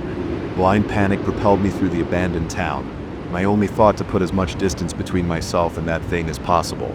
I could hear movements all around me, whispers from open doorways, giggles from shadowed alleys, and the scrape of something dragging itself across old wooden porches. The forest that had seemed so difficult to navigate earlier now felt like my only salvation. I crashed through the underbrush, branches whipping at my face, roots threatening to trip me at every step. But no matter how fast I ran, I could hear them behind me, not pursuing exactly, but calling, beckoning. "Come back." Their voices echoed through the trees. "Don't you want to know our secrets? Don't you want to know why we're still here?" I ran until my lungs burned and my legs felt like lead. Just when I thought I couldn't go on, I burst out of the tree line and onto a dirt road. A pair of headlights approached, and I waved my arms frantically, praying it wasn't just another trick of whatever darkness lurked in those woods. The truck screeched to a halt, and an old man leaned out the window, his face a mixture of concern and fear. "You okay, son?" he called out. "You look like you've seen a ghost." I turned to look back at the forest, half expecting to see pale, grinning faces watching from between the trees, but there was nothing.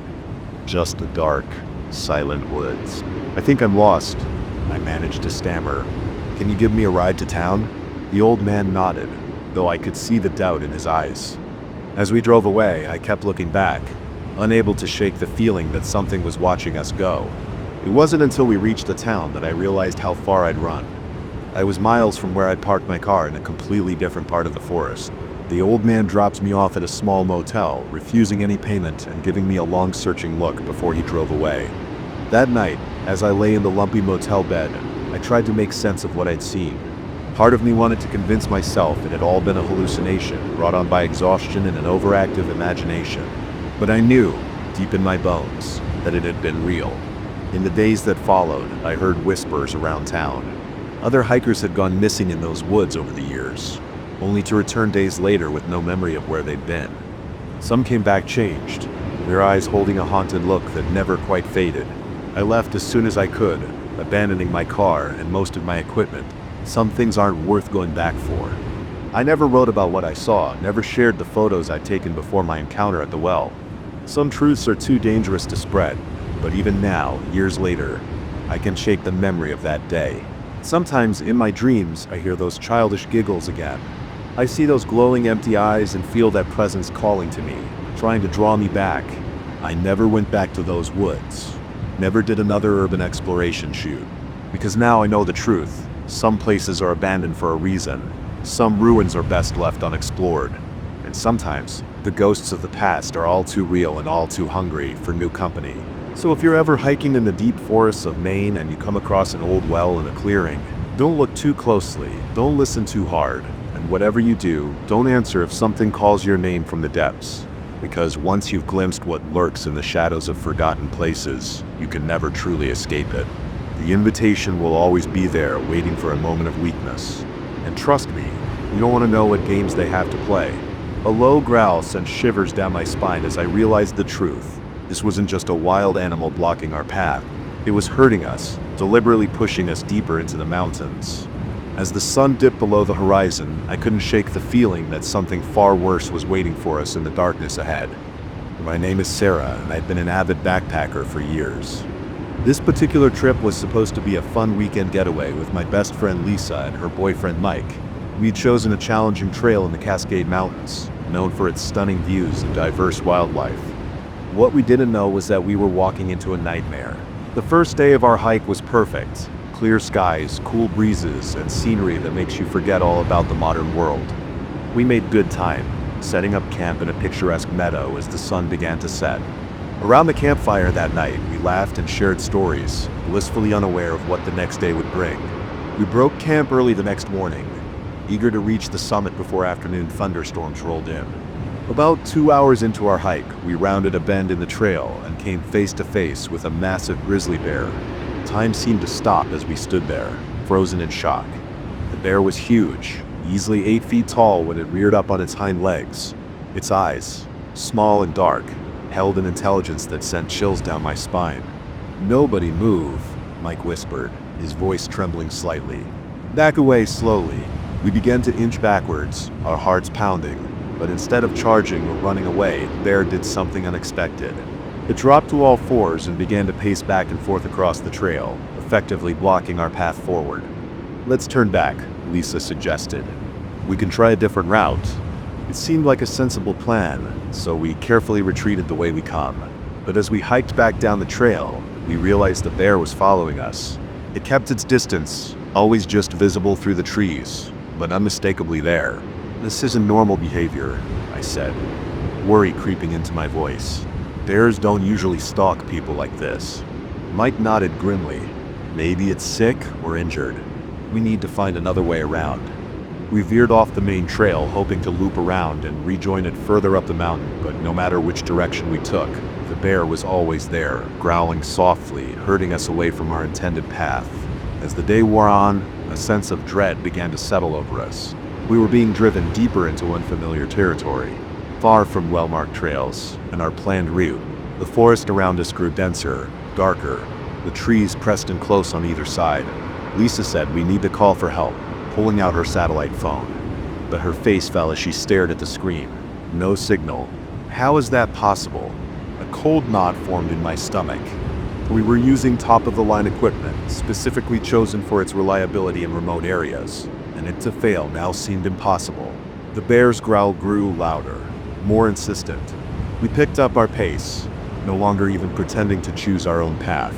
We were being driven, like cattle, towards some unknown destination. As the sun began to set, casting long shadows through the trees, we emerged into a small clearing. At its center stood a circle of standing stones, each easily 10 feet tall and covered in strange, swirling symbols. "What the hell?" Mike muttered, staring at the impossible structure. Before any of us could respond, a chorus of howls erupted from the forest around us. The bear, which had been our constant shadow all day, melted back into the trees without a sound. "Wolves," Lisa whispered, her face pale with fear. But as the howls grew closer, I realized they didn't sound quite right. There was something off about the pitch, something almost human.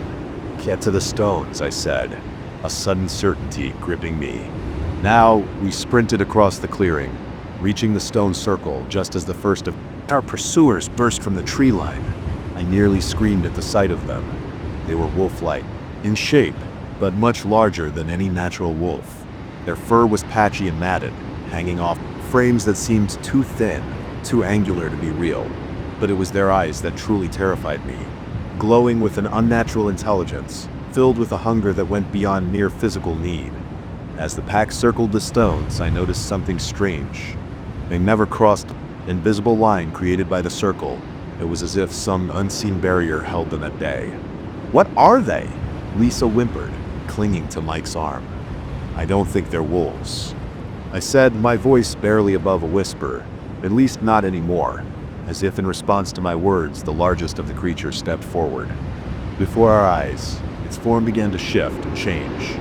Fur receded, limbs elongated until a man stood before us naked, wild-looking, with those same glowing eyes. "Welcome," he said, his voice a guttural growl.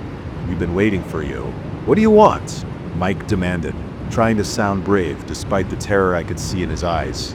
The man-thing smiled, revealing teeth that were still too sharp, too animal to be human.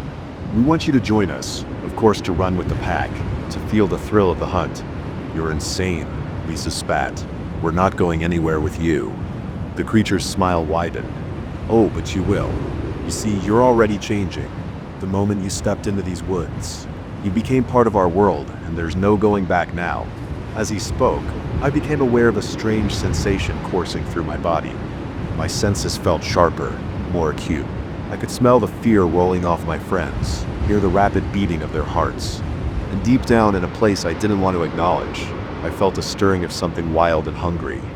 "No," I said, shaking my head to clear it. "This isn't real. It can't be." The man-thing laughed, a sound that sent shivers down my spine. "Oh, it's very real, and soon you'll embrace it. You'll run with us under the full moon, hunt with us, become one with the forest." I looked at Lisa and Mike, saw the same conflict mirrored in their eyes. Part of me, a growing part, wanted to step out of the circle to join these creatures in their wild primal existence. But another part, the part that still clung to my humanity, knew we had to resist. "We're not leaving this circle," I said, surprised by the strength in my voice. "We're not joining your pack." The man-thing's eyes narrowed. "You don't have a choice. The change has already begun. You can feel it, can't you? The pull of the wild, the hunger for the hunt." He was right. With each passing moment, the urge to give in grew stronger. I could feel my body wanting to change, to shift into something new and terrifying. But as I stood there, teetering on the edge of transformation, I remembered something my grandmother once told me. In the darkest moments, she'd said, "When it seems like all hope is lost, that's when you must hold on tight to who you are." I grasped Lisa and Mike's hands, squeezing tightly. "We are not animals," I said, my voice growing stronger with each word. "We are human beings, and we choose to remain human." A pulse of energy seemed to emanate from the standing stones, pushing back against the encroaching wildness. The man-thing snarled, taking a step back. "You can't resist forever," he growled. "Sooner or later, you'll join us. It's your nature now." But I knew he was wrong. As the night wore on, we huddled together in the center of the stone circle, holding on to our humanity with every ounce of strength we possessed. And when dawn finally broke, the creatures melted away into the forest, leaving us alone and shaken, but still ourselves. We never spoke about what happened that night, not even to each other. How could we explain it to anyone else? But to this day, when the moon is full and I hear a wolf's howl in the distance, forces that can change us in ways we can't imagine. And sometimes, the greatest challenge isn't surviving the wilderness, but holding on to our humanity in the face of the unknown. So if you're ever hiking in remote mountains and you encounter a bear that seems too intelligent, too purposeful in its actions, turn back. Because some trails lead to places we're not meant to go, and some transformations once begun can never truly be undone. The camera shutter clicked, capturing the serene forest scene before me. It wasn't until I reviewed the image on my screen that I saw it. A pale, elongated figure lurking in the shadows, its hollow eyes fixed directly on me. My blood ran cold as I realized I'd been unknowingly photographing my own stalker. I've always been passionate about nature photography. There's something magical about capturing the raw beauty of the wilderness, freezing moments of perfect tranquility or explosive action. But that day in the Adirondack Mountains changed everything for me. My name is Alex, and I ventured deep into the backcountry for a week-long solo photography expedition. I was chasing the perfect shot, hoping to catch the elusive interplay of mist, morning light, and autumn foliage that the region is famous for. The first few days were everything I'd hoped for. I woke before dawn each morning, hiking to vantage points I'd scouted the day before. As the sun rose, painting the landscape in ethereal hues, I lost myself in the rhythm of composing shots and adjusting settings. It was on the fourth day that things started to feel off. I had hiked further than usual, pushing into a part of the forest that felt older and darker somehow. The trees here were gnarled and massive, their branches twisting together overhead to create a canopy that barely let any light through. As I set up my tripod in a small clearing, I couldn't shake the feeling that I was being watched. I kept glancing over my shoulder, expecting to see a curious deer or maybe a black bear. But there was never anything there, just more trees and shadows. I tried to focus on my work, capturing the play of light filtering through the leaves. But with each shot, the feeling of unease grew stronger. It was as if the forest itself was holding its breath, waiting for something to happen. As the day wore on and the light began to fade, I decided to call it quits. I had gotten some good shots, but the creeping sense of wrongness had ruined my concentration. I packed up my gear and started the long hike back to my campsite. That's when I heard it, a soft rustling in the underbrush, too deliberate to be the wind. I froze, straining my ears. For a long moment, there was nothing but silence. Then, just as I was about to convince myself I'd imagined it, I heard it again, closer this time. My heart pounding. I quickened my pace. The rustling followed, always just out of sight. I found myself glancing back every few steps, but the deepening shadows revealed nothing. I practically ran the last half mile to my campsite, my camera gear bouncing painfully against my back. as I burst into the small clearing where I'd pitched my tent. The feeling of being watched intensified. I spun in a circle, my eyes darting from tree to tree, but saw nothing out of the ordinary. With shaking hands, I zipped myself into my tent, grateful for the flimsy barrier between me and whatever was out there. I told myself I was being ridiculous, that my imagination had run wild in the isolation of the deep woods. But as I lay there in the growing darkness, every snapping twig and rustling leaf sounded like footsteps approaching my tent. Sleep, when it finally came, was fitful and filled with unsettling dreams. I woke before dawn, groggy and on edge. Part of me wanted to pack up and hike out right then, to leave this suddenly menacing forest behind. But the photographer in me couldn't resist one last attempt at capturing the perfect morning shot. I hiked to a ridge I'd scouted earlier in the week, arriving just as the first rays of sunlight began to pierce the morning mist. Despite my lingering unease, I found myself falling into the familiar routine of setting up my equipment. As the sun rose, bathing the valley below in golden light, I lost myself in the viewfinder. I snapped shot after shot, adjusting settings and angles to capture the ever-changing tableau before me. It wasn't until I paused to review some of the images that I saw it. At first I thought it was a trick of the lights, a shadow or lens flare creating an odd shape in the background. But as I zoomed in, my blood ran cold. There, lurking in the shadows between two massive oak trees, was a figure. It was unnaturally tall and thin, its limbs elongated and jointed in ways that seemed impossible. Its skin was a sickly pale color, almost translucent in the early morning light, but it was the face that truly terrified me.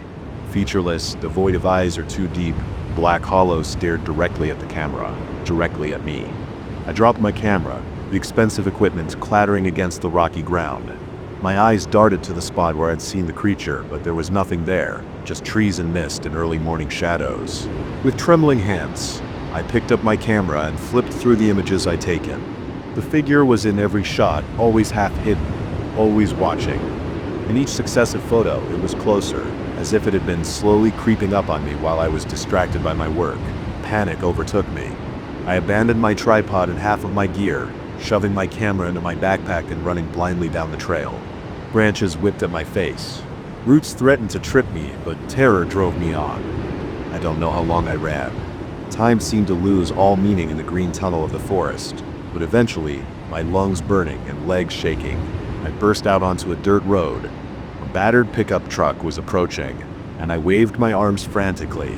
The truck screeched to a halt, an old man peering out at me with concern. "You all right, son?" he called. "Looks like you've seen a ghost." I turned to look back at the forest, half expecting to see that pale, elongated figure emerging from the trees, but there was nothing, just the dark, silent woods. "Why, I think I'm lost," I managed to stammer. "Can you give me a ride to town?" The old man nodded, though I could see the doubt in his eyes. As we drove away, I couldn't stop looking back, unable to shake the feeling that something was watching us go. It wasn't until we reached the nearest town that I realized how far I'd run. I was miles from where I'd left my car in a completely different part of the forest. The old man dropped me off at a small diner, refusing any payment and giving me a long, searching look before he drove away. As I sat in a booth, hands wrapped around a mug of coffee to stop their shaking, I tried to make sense of what had happened. Part of me wanted to believe it had all been a hallucination brought on by isolation and an overactive imagination. But when I finally worked up the courage to look at my camera again, the photos were still there. That impossible figure, drawing closer with each shot. I never went back for the rest of my gear. Some things aren't worth the risk. I never shared those photos either. Never told anyone the full story of what I saw in those woods. Some truths are too dangerous or reality-altering to spread. But even now, years later, I can't shake the memory of that day. Sometimes when I'm editing photos late at night, I catch glimpses of impossible shapes lurking in the backgrounds of my shots. Shadows that don't quite match their surroundings. Figures half hidden behind trees that I know weren't there when I took the picture. I don't do nature photography anymore. I stick to well-populated areas, to subjects that don't involve venturing into the deep wilderness, because now I know the truth. Sometimes when we point our cameras into the unknown, something looks back, and not everything that watches us from the shadows is content to remain unseen. So if you're ever hiking in the deep woods, and you feel that prickling sensation of being watched, trust your instincts. Don't discount that movement you catch out of the corner of your eye, and maybe think twice before you try to capture the perfect shot of that pristine wilderness. Because you never know what you might capture instead, or what might be capturing you. The howl that echoed through the forest wasn't a wolf's cry. It was something far more sinister. As the eerie sound morphed into a chilling imitation of human laughter, I realized with growing horror that we weren't alone in these woods. Whatever was out there was toying with us. My name is Jack, and I've been an avid hiker for most of my life. I thought I'd seen it all. Treacherous mountain paths, unexpected wildlife encounters, even the occasional dangerous weather situation. But nothing could have prepared me for what happened during that ill-fated camping trip in the Appalachian Mountains.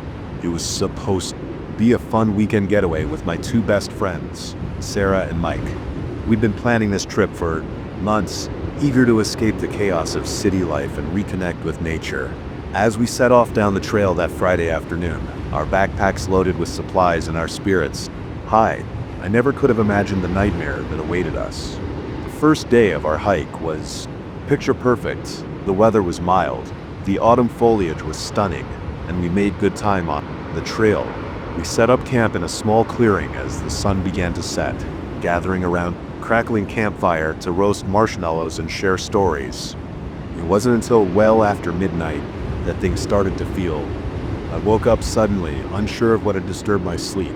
The forest, which had been alive with the usual nighttime sounds of crickets and owls, was now eerily silent. As I lay there in my tent, straining my ears, I heard it, a soft rhythmic sound, almost like someone whistling a tune. I unzipped the tent flap and peered out into the darkness. The dying embers of our campfire cast a faint flickering light across the clearing, but I couldn't see anything unusual. Just as I was about to convince myself I'd imagined it, the whistling came again, louder this time. It seemed to be coming from just beyond the tree line. "Guys," I whispered, reaching over to shake Sarah and Mike awake. "Do you hear that?"